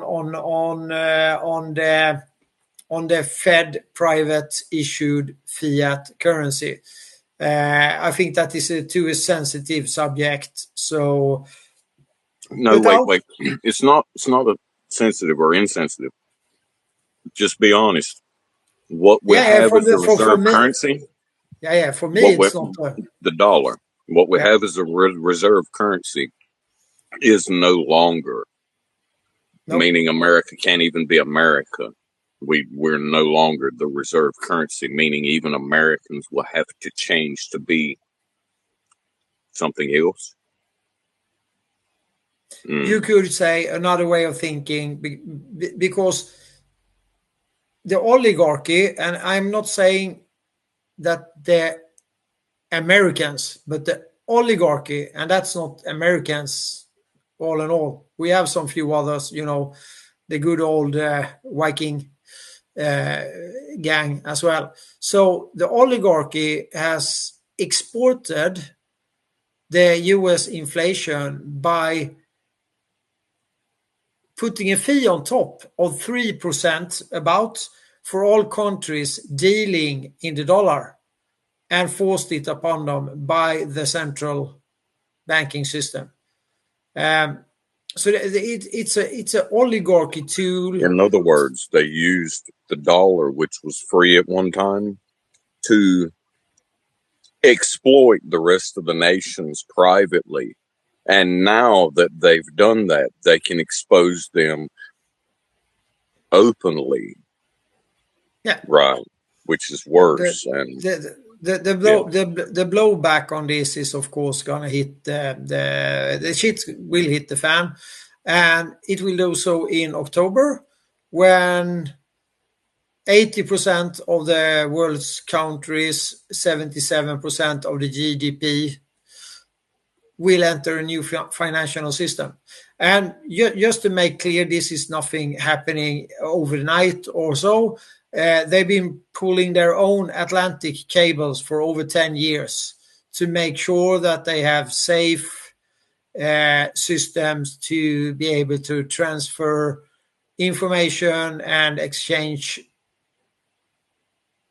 revenue, currency in a safe way. So they're already there.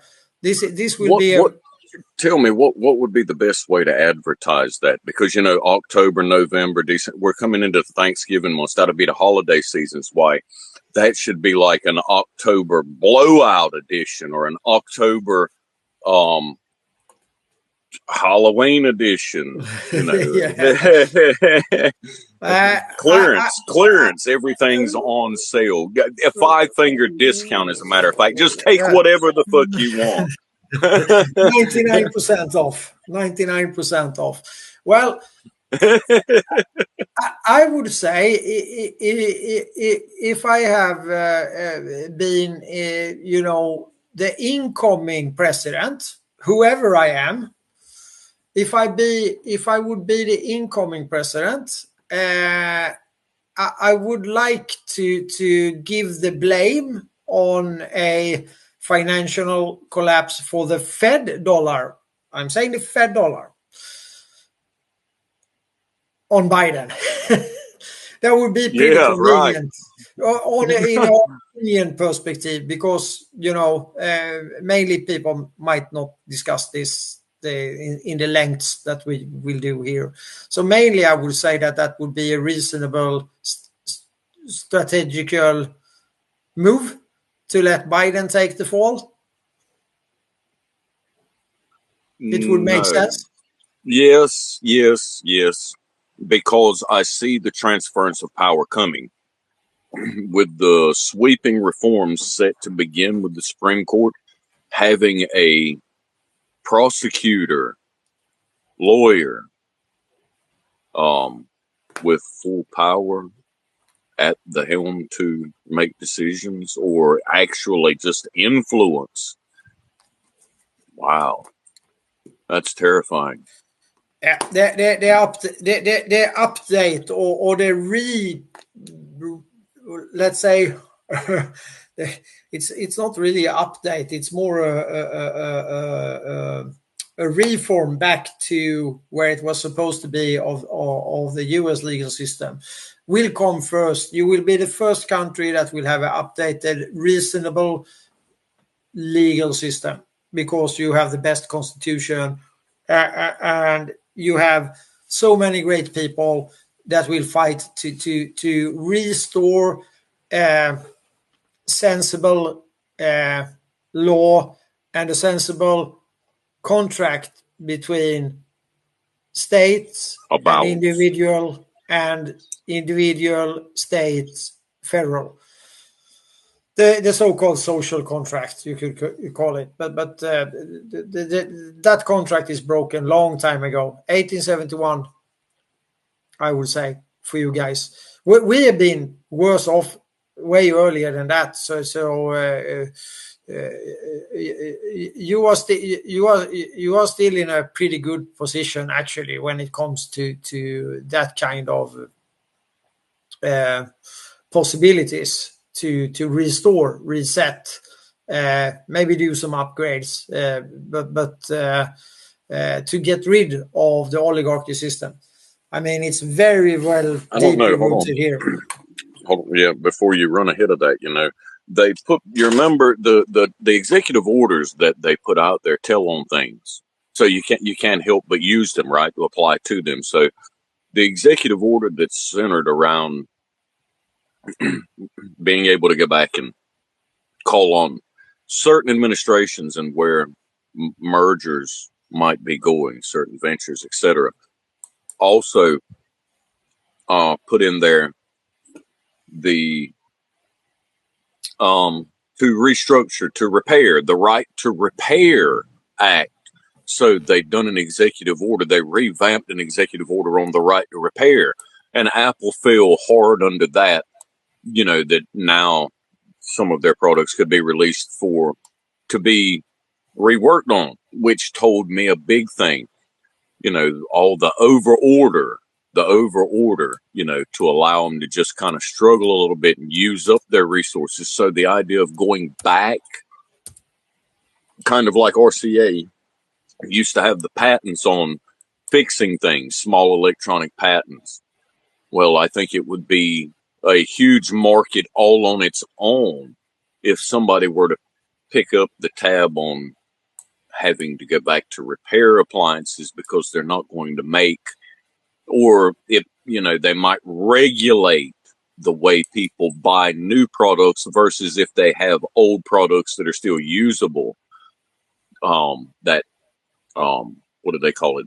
A nutrition label on broadband, limiting communication and limiting people's resources to get the next new thing and what that will mean. So the need to go backwards a little bit to some of the older products to re-up them, revamp them, or reorder them to reuse them. If gold goes up to $3,000 an ounce, which it's primed to do so, no different than like pork. If pork keeps going up the way that it's going, $8, $9, $16 a pound won't be it'll be just a joke to that, these growing commodities. But we're talking about gold at the price that a regular person can't even buy, right? Brian, run. Yeah. The segue of pork is, I don't know if that was intentional. I think you are just, So the Bay of Pigs, of course, that is a false flag.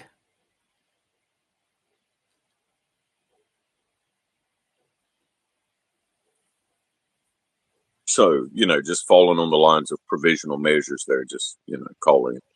Yeah, sorry. I was kind of joking, but not joking, actually. No, at the rate the commodities are rising, yeah, bacon is about to be off the charts too. Yeah, gold. Yeah. But, the price of gold at $3,000. Go ahead, sorry. We have a new, what you are saying that we will have a sort of a new Bay of Pigs, where maybe not the CIA is going to be scattered like 1,000 leaves for the wind and Alan Dulles get fired, but maybe similar.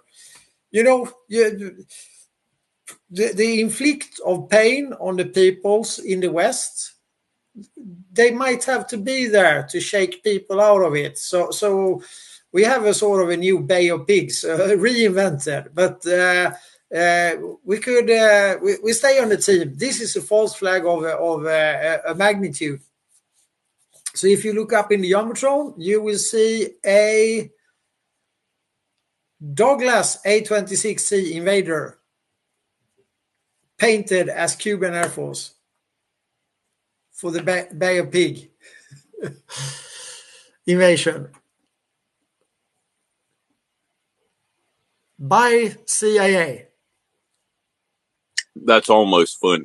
No, that is funny. And the irony in that. The irony is actually quite... and of course, we talked a lot about Alan Dulles and so forth.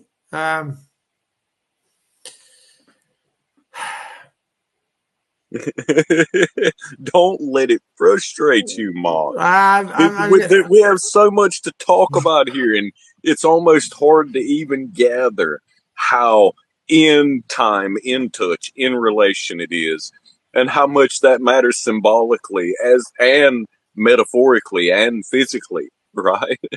We're talking about the properties of Raytheon. They deal with what?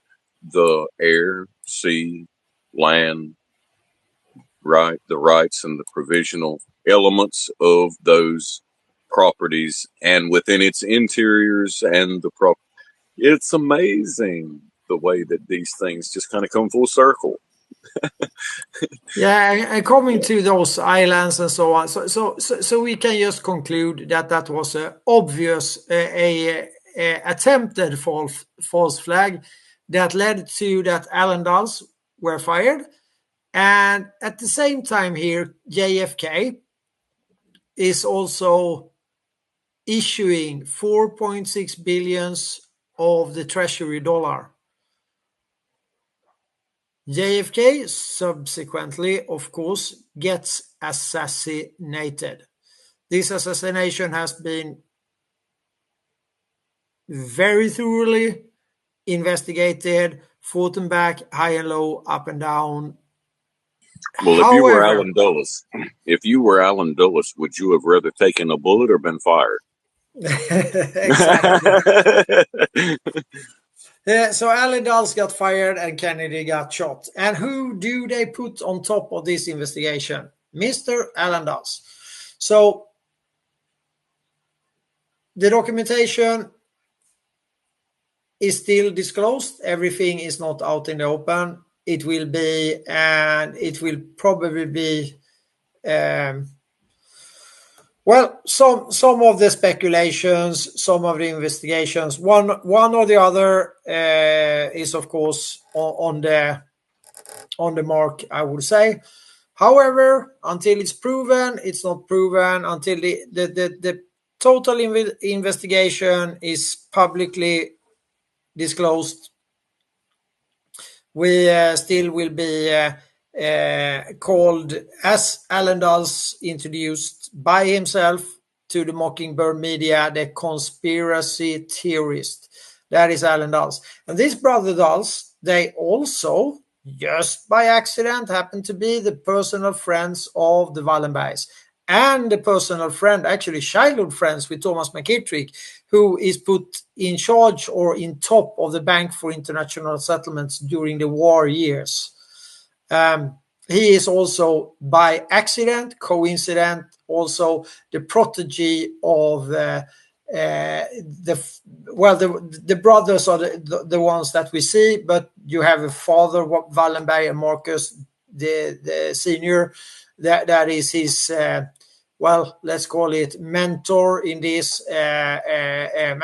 McKittrick writes a very confirmative letter that is preserved. I have the text on this as well, to Mr. Wallenberg. So they sit together like glue. And the Dulles will defend the Wallenbergs in the Nuremberg trials, where, of course, their friend Göring had to die. And, of course, Mr. Rosenberg, earlier mentioned as the eugenics top dog in the Nazi brass, the protege of the assassinated Swedish PM, Mr. Palme, who was assassinated in the 80s here in Sweden. He was, thinking, and with his relatives. His other grandfather on the mother's side, he was the owner and controller of the nefarious Thule insurance company, which invented the reassurance business, more or less. at this point in time in the, let's say, 20s to mid 20s and forward. So the Nazi thugs of the oligarchs, because that's what we could call them, to be honest, they knew exactly what doors to kick in, because the Thule Reassurance Company made an offer to all the European smaller insurance company they could not refuse. This is the same kind of offer as a dictator in any given natural resources rich country, for example, in South America, or wherever you want to choose. This is the same offer that there will come a couple of people stepping in. If you, as a dictator, maybe you have taken the control of that country for good purposes, or you don't even have to be a dictator. There will come a couple of guys and say, yeah, how long do you think you last without a central bank? How long do you think you last without a power grid? How long do you think you last without telecommunications? Should we sit down and discuss the terms for a deal? This is how it works.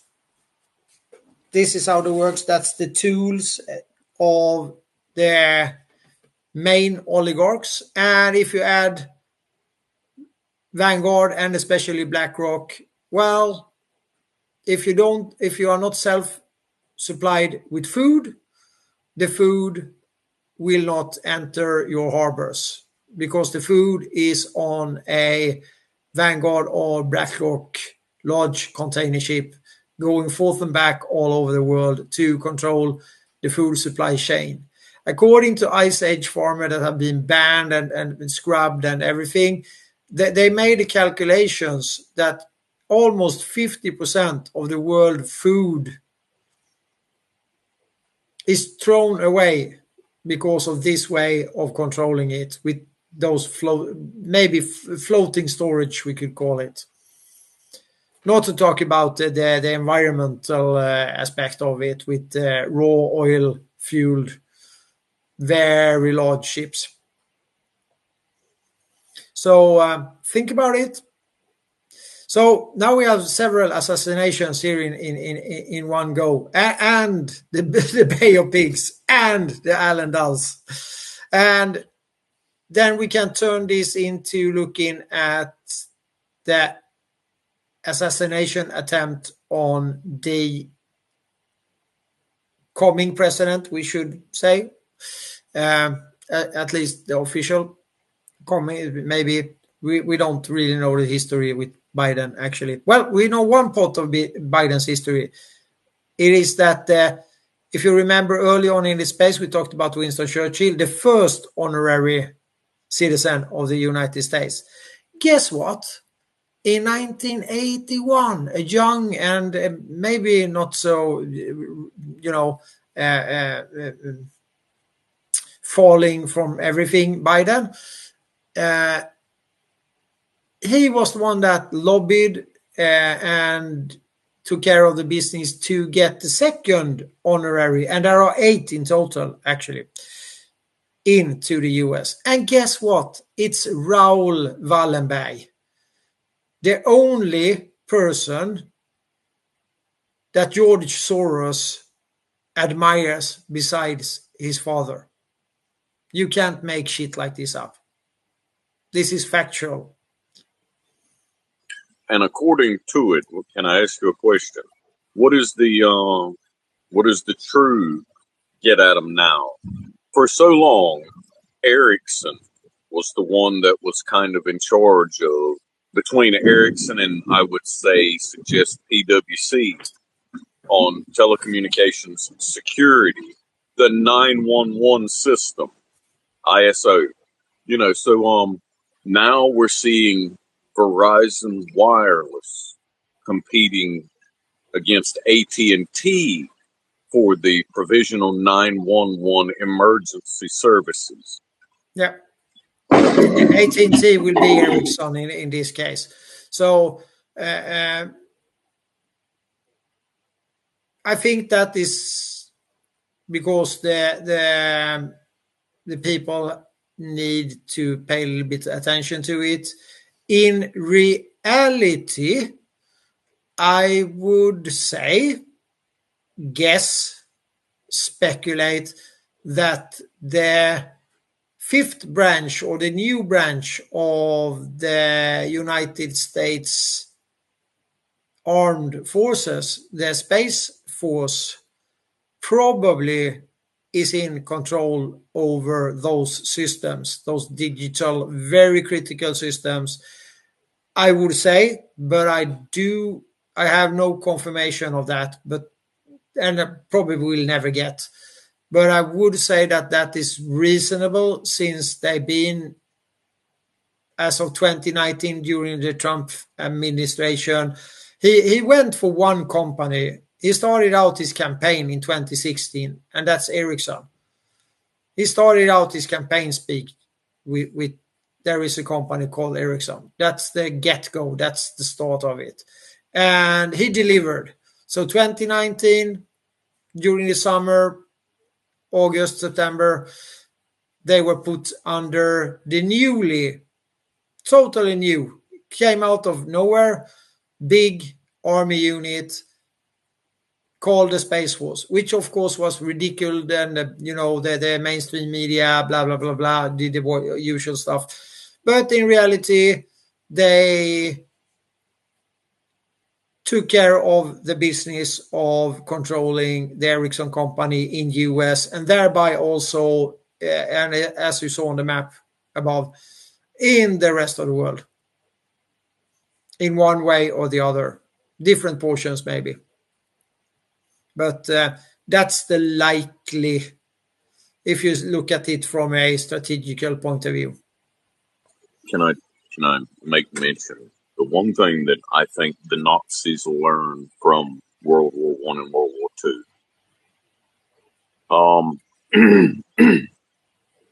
One of the greatest examples has been coming around spaces for everyone to witness. And it's actually a great big rub in our faces of stupidity and ignorance and hate, disdain for the American people's relaxed nature to not notice a thing.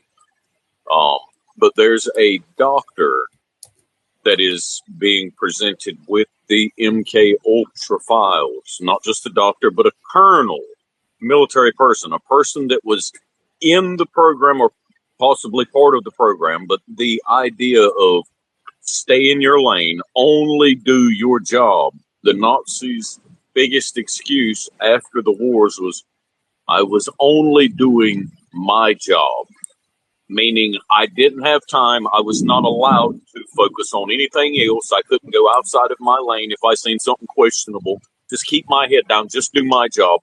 Those other things don't apply to me. So people coming forward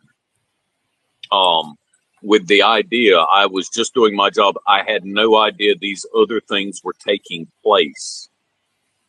That's exactly what the military wanted to hear from their people. That's exactly what if I was in the secret services, in the three-letter agencies, the thing that I would want to hear the most coming out of reports is I was just doing my job and I wasn't aware of those other things. Let's bear in mind that the synthetic drugs were very heavily used during on the Germans on the Second World War, and also on the leadership. That goes for Goering, Hitler, and so on. This is beyond anything. It's proven. It's factual. It's nothing to discuss really.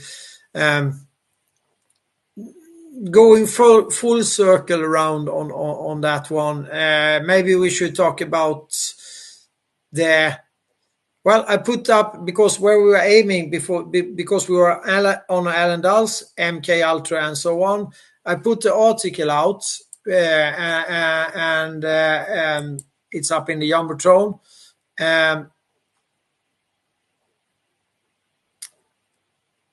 I will just read a short notice from the San Diego Union Tribune from last year. In Denver, a heavily armed man killed himself rather than carry out an apparent plan to shoot up a mountaintop amusement park in Colorado. His body discovered in a bathroom next to the words scrawled on the wall, "I am not a killer," authorities said Monday. Diego Barrias Medina, 20, remark on that, 20, was found dead in a woman's bathroom at Glenwood Caverns Adventure Park by a maintenance officer.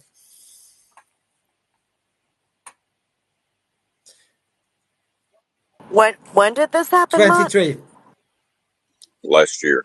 last Yes. year.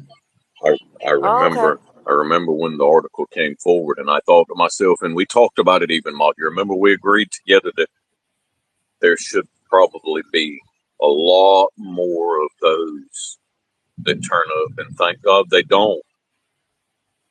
Thank God they don't. And if we dig into the article, which contains from information from several different sources, you will find ABB, you will find high frequency techniques, you will find, of course, as per usual, the connection to with ABB. It's obvious, but the usual connections to Sweden, and you will also find actually Aldous Huxley, believe it or not. You will find Dulles. What would be the possibility that the practice they were actually trying to pontificate, replicate, would be the actual real thing, like the production of synthetics? Go ahead. Oh, no, worse than that, using LSD and high frequency and so on to control individuals. Right. Because if you change the frequency of some things, like we know the hertz frequency of most things under 5G rating, to manipulate that and then try and reintroduce into the population medically a synthetic chemical type to counter the balance for frequency in the person. Now we're talking about getting into more direct, incentivized,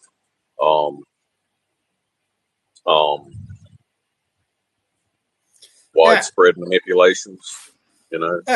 And you will also find then, if you go to it's such a long article that it takes some effort, but you will find very quickly that this is of course IG Farben and Sandoz companies that still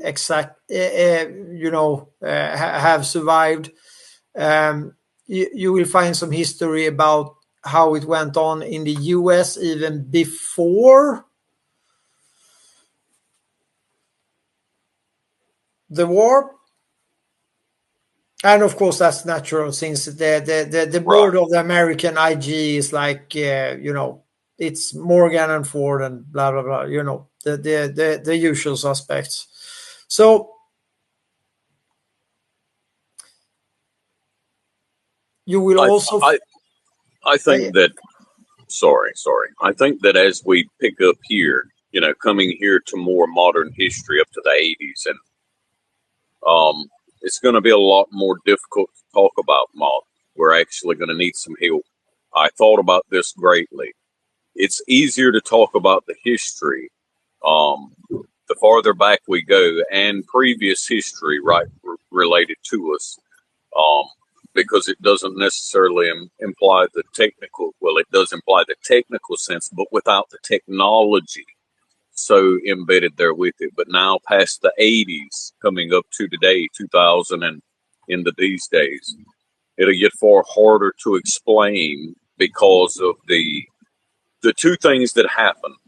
The explosion of data concerning explanation and the explosion of not just explanation data, but more or less the explosion of the use of propaganda and words. So now the majority of the propaganda actually becomes more truthfully than the actual things being put out. So the need to weigh and to balance the material.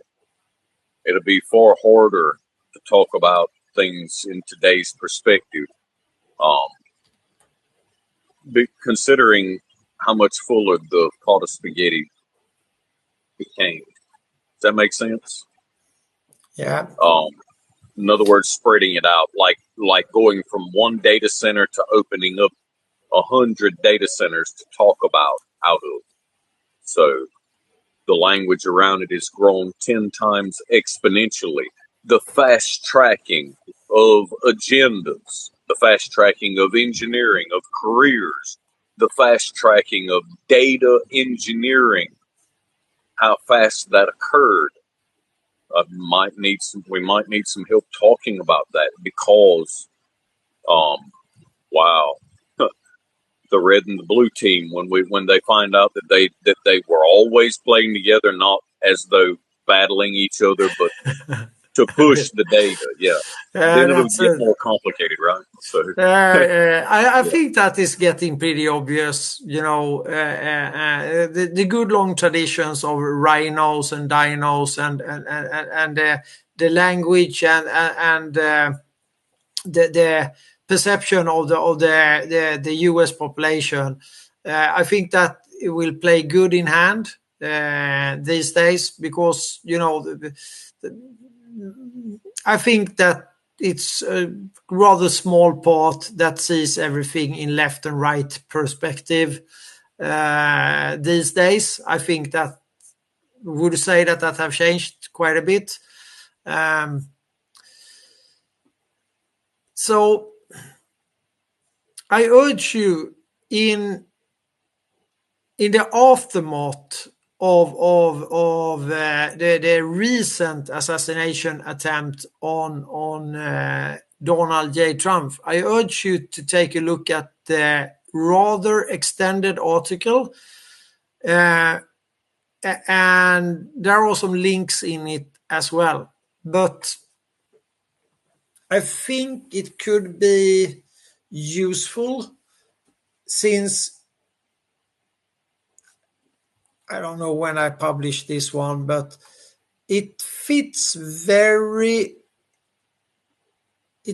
it is very fitting in these days because it will tell you about this. It will tell you a little bit about IG Farben, quite a bit about IG Farben, about the Kaiser Wilhelm Institute and Operation Paperclip, American Science, and so on. So we should consider the history that is behind this, and it will be sort of a quick overview of MK Ultra embedded in it as well. So you cannot go into depth of everything, but at least you can provide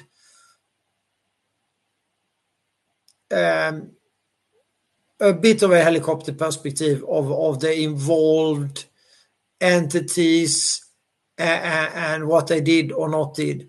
And the connection to the Kaiser Wilhelm Institute, you will find some interesting names there. And the most interesting name there will be probably, and now we go full circle back, Brian. Now we go full circle back to maybe the largest false flag operation ever, when Hirohito refuses to capitulate and the Manhattan Project succeeds with creating Fat Boy and Slim Man and used the secondary target selected for the day with regards to weather and so on. And Hiroshima and Nagasaki goes out of history as ruins with hundreds of thousands of people dead, civilians.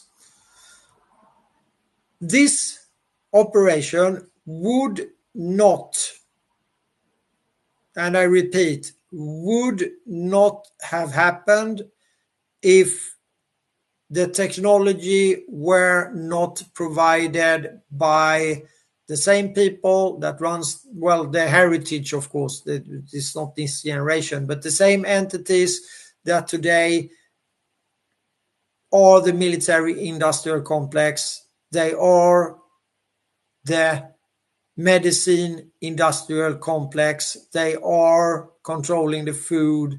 They are controlling the stock markets. They are controlling the power grids.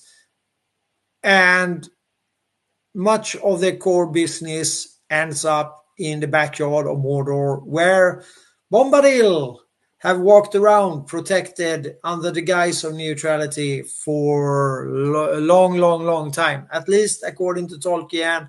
And I would say, point blank, Tolkien was right about this. So the nuclear secret of how to explode Fat Boy and Slim Man comes from the Swedish phosphate fabric research facilities under the private company of Wallenbergs. They own this company. They controlled the research team with Lise Meitner spearheading. They have actually, prior to this is not really important, but they had actually stolen or suspectly stolen. I would not say that's never going to be proven, but most likely they had stolen the information, the research and everything from a former business partner that informed them about their power in the uranium as early as 1906. And he accidentally died from an overdose with the gun on his table, all alone in a hotel room in Tokyo in 1917. And then there comes some very strange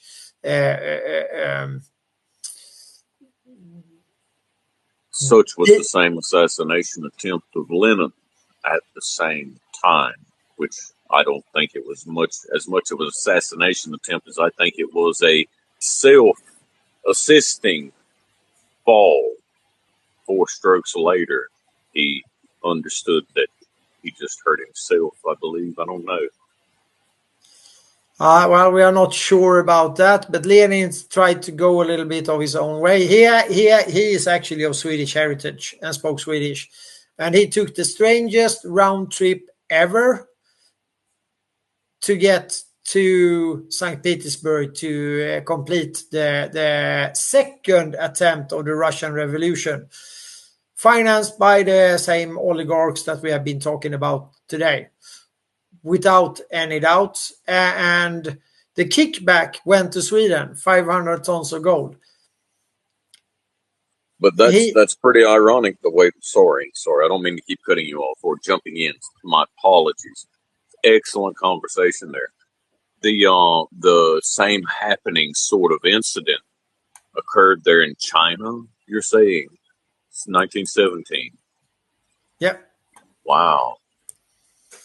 Oh, well, not in China, in Tokyo. So right, Japan. Japan. And just by coincidence, the special envoy today would be ambassador or title like that, was one of the Wallenbergs. And just after Mr. Birkeland, a brilliant scientist, had died in Tokyo, he he needed to get home to Sweden for some reason. So he sort of jumped on a boat and jumped on the Trans-Siberian Railroad to travel across Russia.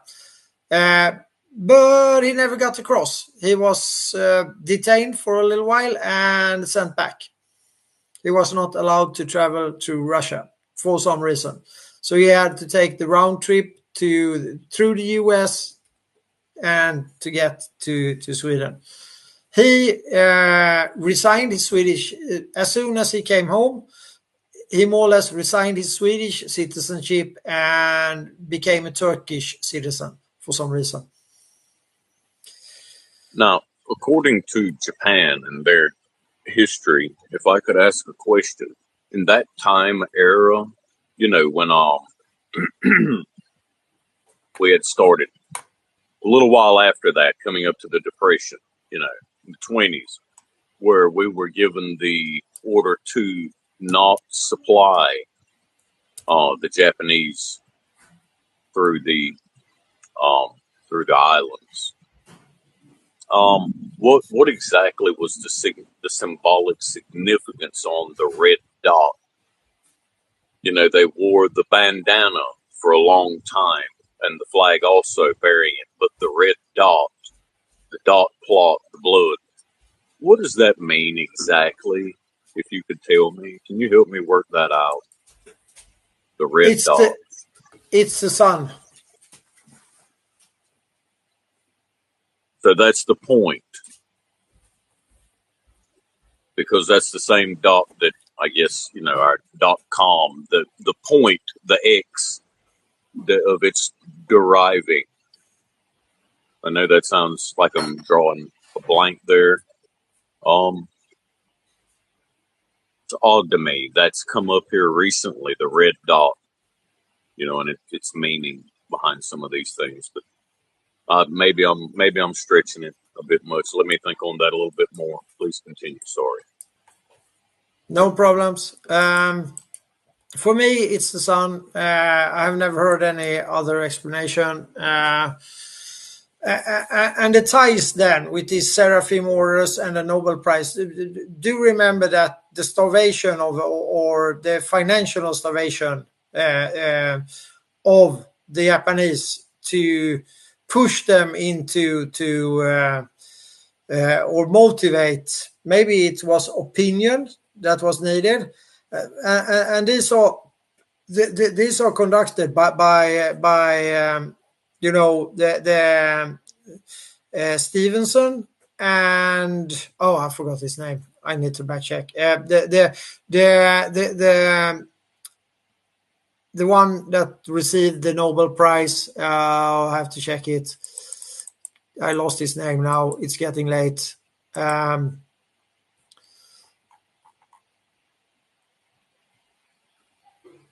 Acheson, Dean Acheson, who got the Nobel Prize, as many others of these guys. But if you check Nobel Prizes and you check the assassinated and the Nobel Prize start around 1900, and Alfred Nobel is the merchant of that. So we are totally clear on that. The first Nobel Prize goes to the Red Cross. I'm just saying, they and Ericsson, they are everywhere where you have a catastrophic or a war. You will find them. The Red Cross actually reported, and this is confirmed, they reported in the war. Oh, wrong copy, but it's there, I think. Yeah, it is there. You have the Lise Meitner article put on, the main article at least, and you can jump around a little bit. They reported that the conditions were quite good at the IG Farben work camps because there is something that is forgotten here. It's the Holocaust, everybody's dying, it's terrible. But the work camps were IG Farben, it's the industrial hegemony that runs these camps. Of course, there will be German uniform and so on. But the Kaiser Wilhelm Institute. Wait, Yep. I'm sorry. So concerning insurances or assurances, they were betting on, they were weighing options on who had the cleaner conditions, the better conditions. Oh my. So that's how far we can talk about the Red Cross and their relation to the Nobel Prize and the people in control of the Nobel Prize.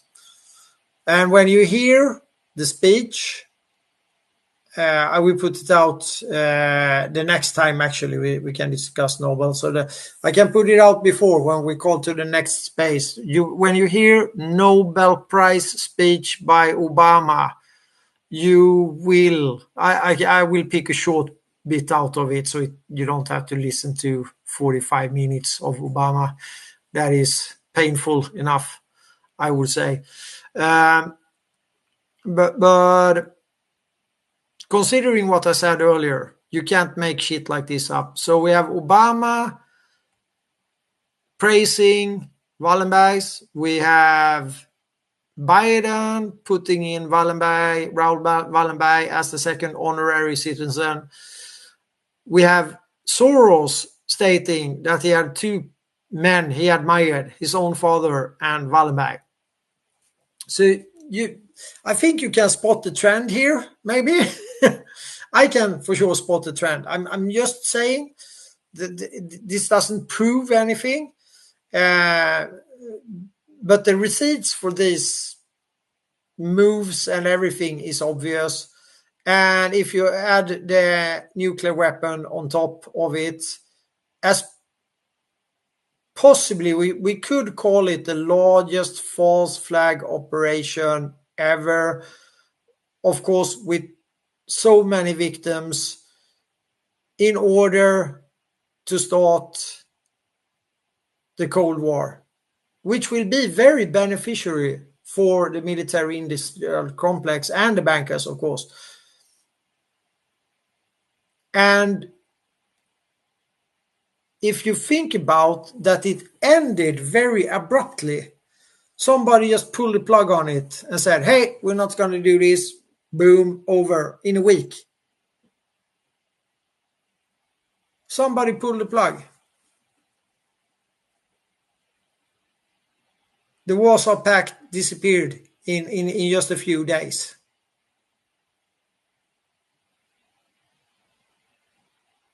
That is worth thinking about. And suddenly, we had, well, suddenly, it took some years, but then we had 9/11.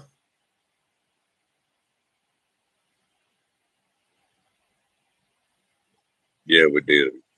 And we had a new war against terrorism, more or less unspecified. It's a ghost entity to fight. And of course, there are more central banks implemented and so on. And right now, the ghost is the climate in the narrative spin, and the democracy. We have to defend the democracy. So suddenly, when things started to get real, and the Russian government, the Russian government wasn't toppled. The color revolution didn't work, and now things are real, and things are really changing. We can see it, and hopefully enough of other people can see it as well. But I think Trump sees it. I think Trump is in good cohorts with, but I don't know.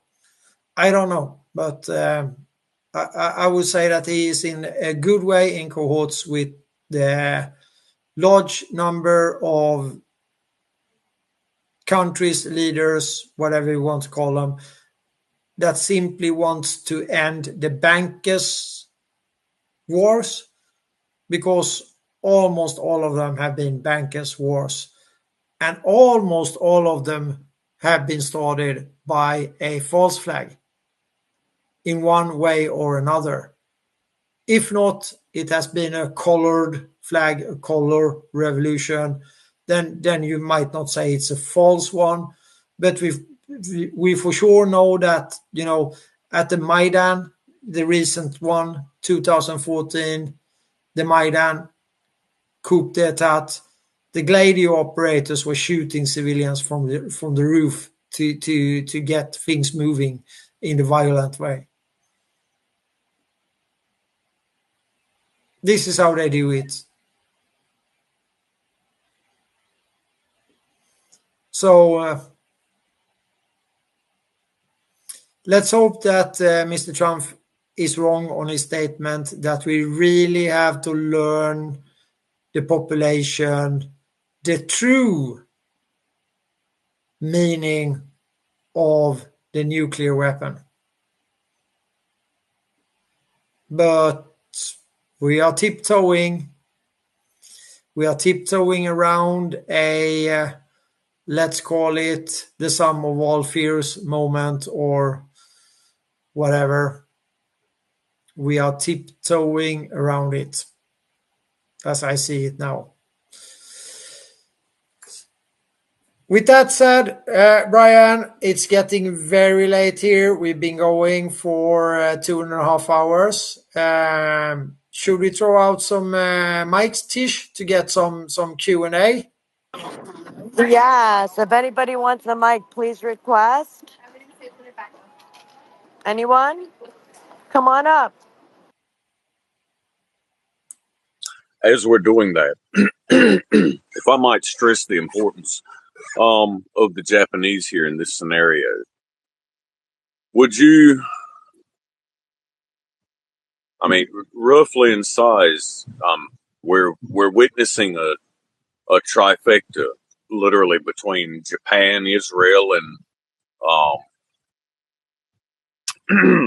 Ukraine, and the weighing in the balances that the USSR would be back to its full power and glory, even expanded. And the NATO alliance, of which Joe Biden said when he took to the international floor that there are far less democratic governments in the world than ever before, and giving way, almost as though angry, but giving way to the eluding fact that they're just consolidating that government on an institutional level. I worry. Well, the democracy, the world democracy used by all of this, and the ones that we see in the news and are screaming the loudest, the empty barrel are sounding the most. The ones that we see now, democracy for them equals a rules-based world order. That's it. They even admit it straight out these days. We have these statements from several of them coming out now. They are showing their faces, so to speak. So that's not democracy, of course. That's just a stepping stone to a one world order, which already have failed epically. That one is out, So now what we need to do is that we need to get a good tail grab on history, rewind it a little bit, rewrite it, make the young generations understand it, and also, of course, a deep knowledge in the monetary system for everybody. And by that is, I will quote Ford on this every space I am in. If the population understood the true financial system, there would be a revolution in the morning. Yes, and if people knew the Iranian ties, how far exactly California, how far exactly California is so far west that it touches the Eastern Bloc. You could say there is an interesting thing if we talk about the map. I would put one more picture to round off the day. I will put one picture there, and that should make you think a little bit. You guys that have been listening to all of this with Vikings and the East India Company morphing into and so on. There is an interesting thing when you look at the map. These colors on maps might say more than we think sometimes.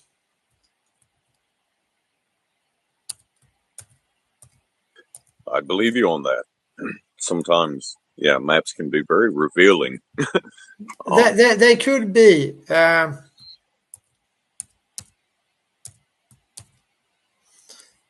writing a little bit of a. I'm trying to be funny now. Maybe it's too late in the evening, but I will put it up in the Jumbotron. So please, it's in the Purple Pill as well. And I say all Warsaw Banks that was there. Thank you, Secretary. There is good information in the Purple Pill. But Brian, since you and I are talking now, and well, John might have something to say. Look at the map, the usual map, the one that we are all fed by. Look at it.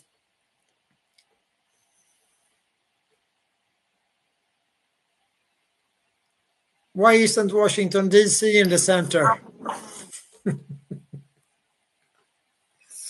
Why isn't Washington, D.C. on the center? All I see is the the glaring the glaring blue obelisk of Sweden. That's right. And actually, it should almost, that one little blue spot should be about as big as the overall gray spot there, shouldn't it?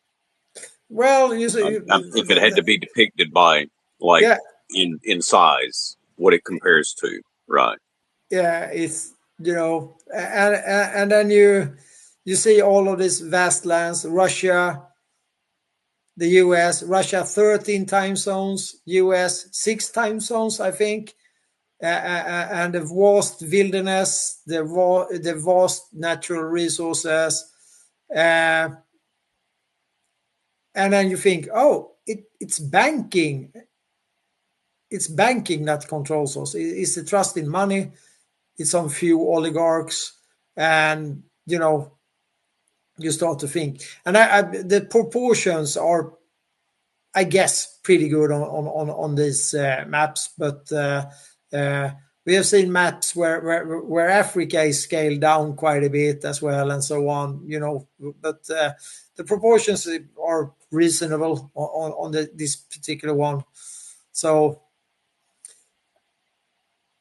But somebody drew it, and somebody decided this is what the map looks like. And if you want to see the old rulings of maps and so on, they tend to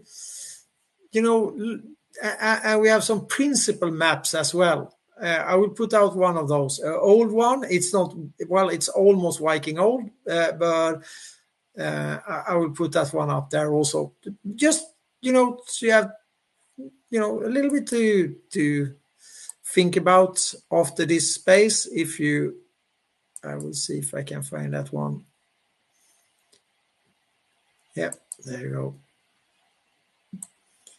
This is the old one. But if you think about this in the Tolkien way, where you have something very safe, where nobody can touch something up above everything else there?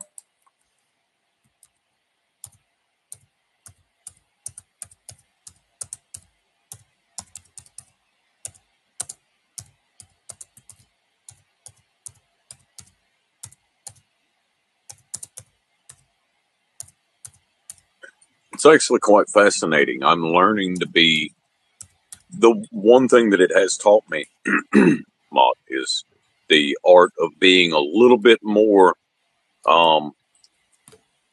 humorous, I guess, with the sarcasm that can be put along with it, for comfort. Wouldn't want people to take it too seriously, right? It might cause them a health issue, right?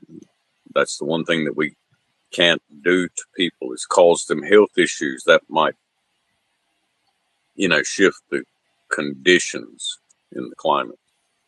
It's actually given me a new perspective on how to talk about this without it sounding inflaming in many ways. And, it also controls the flow of conversation for people that it goes over their head, that just don't read between the lines, such as applied to the reading of the material. If you don't know how to read between the lines, you'll read many of these pieces and think, well, isn't that lovely? Yeah. Ironic. Yeah. Well, actually, just with the hand on my heart, if you just could be very frank, you say, read The Lord of the Rings. That's the instruction book how to bring down the deep state. Understand all the metaphors, decode it by yourself. Just go and do it. But of course, that is, that's not going to work. However, the young generations, they are grown up with the Lord of the Rings. We are not in that perspective. So the young generations, they stand a better, they are decoding this. They are seeing it, and that is beautiful.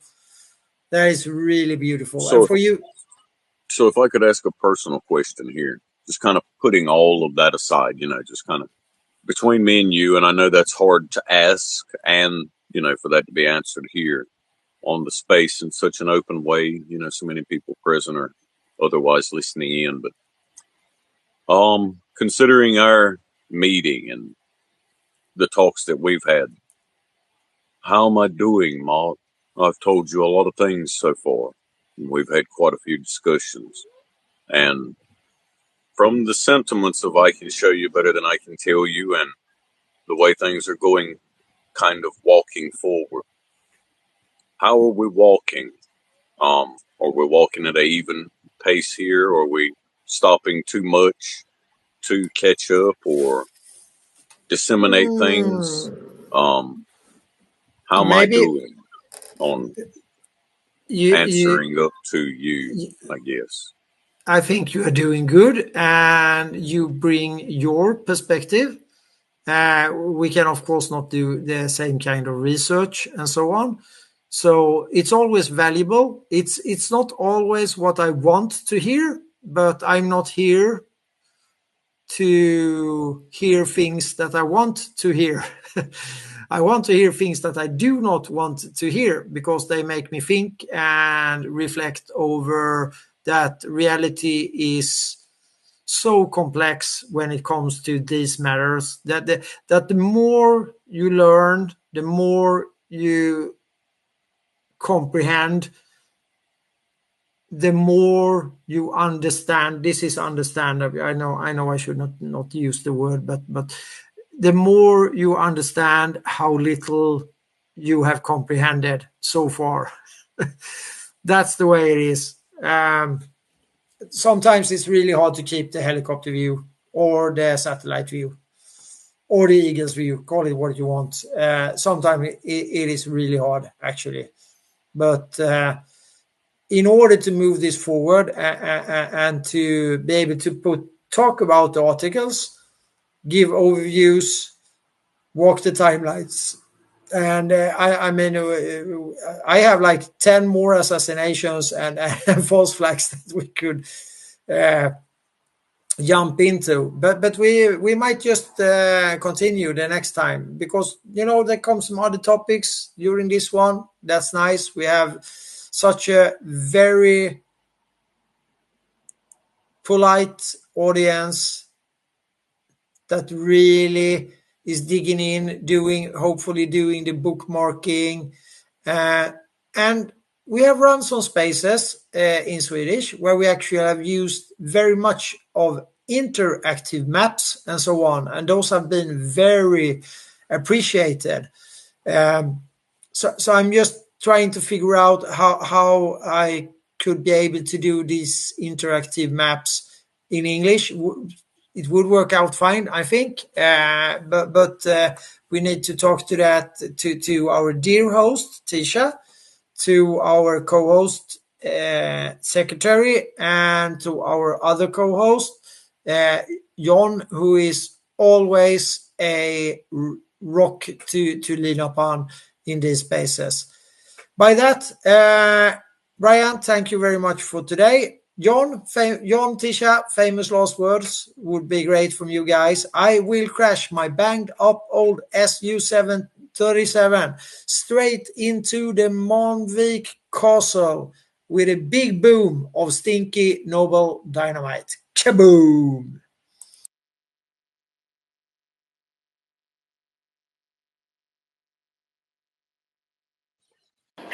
John, did you want to go first?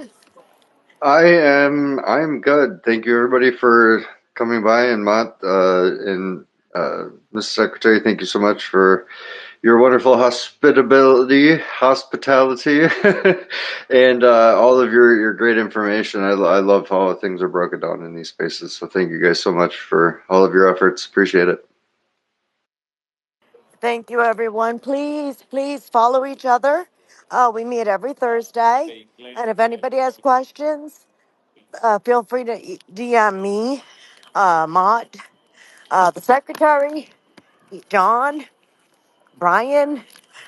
Try to follow everybody. Have a great evening, morning, afternoon, and you guys get some rest. Take care, guys. What a great space. Love you guys.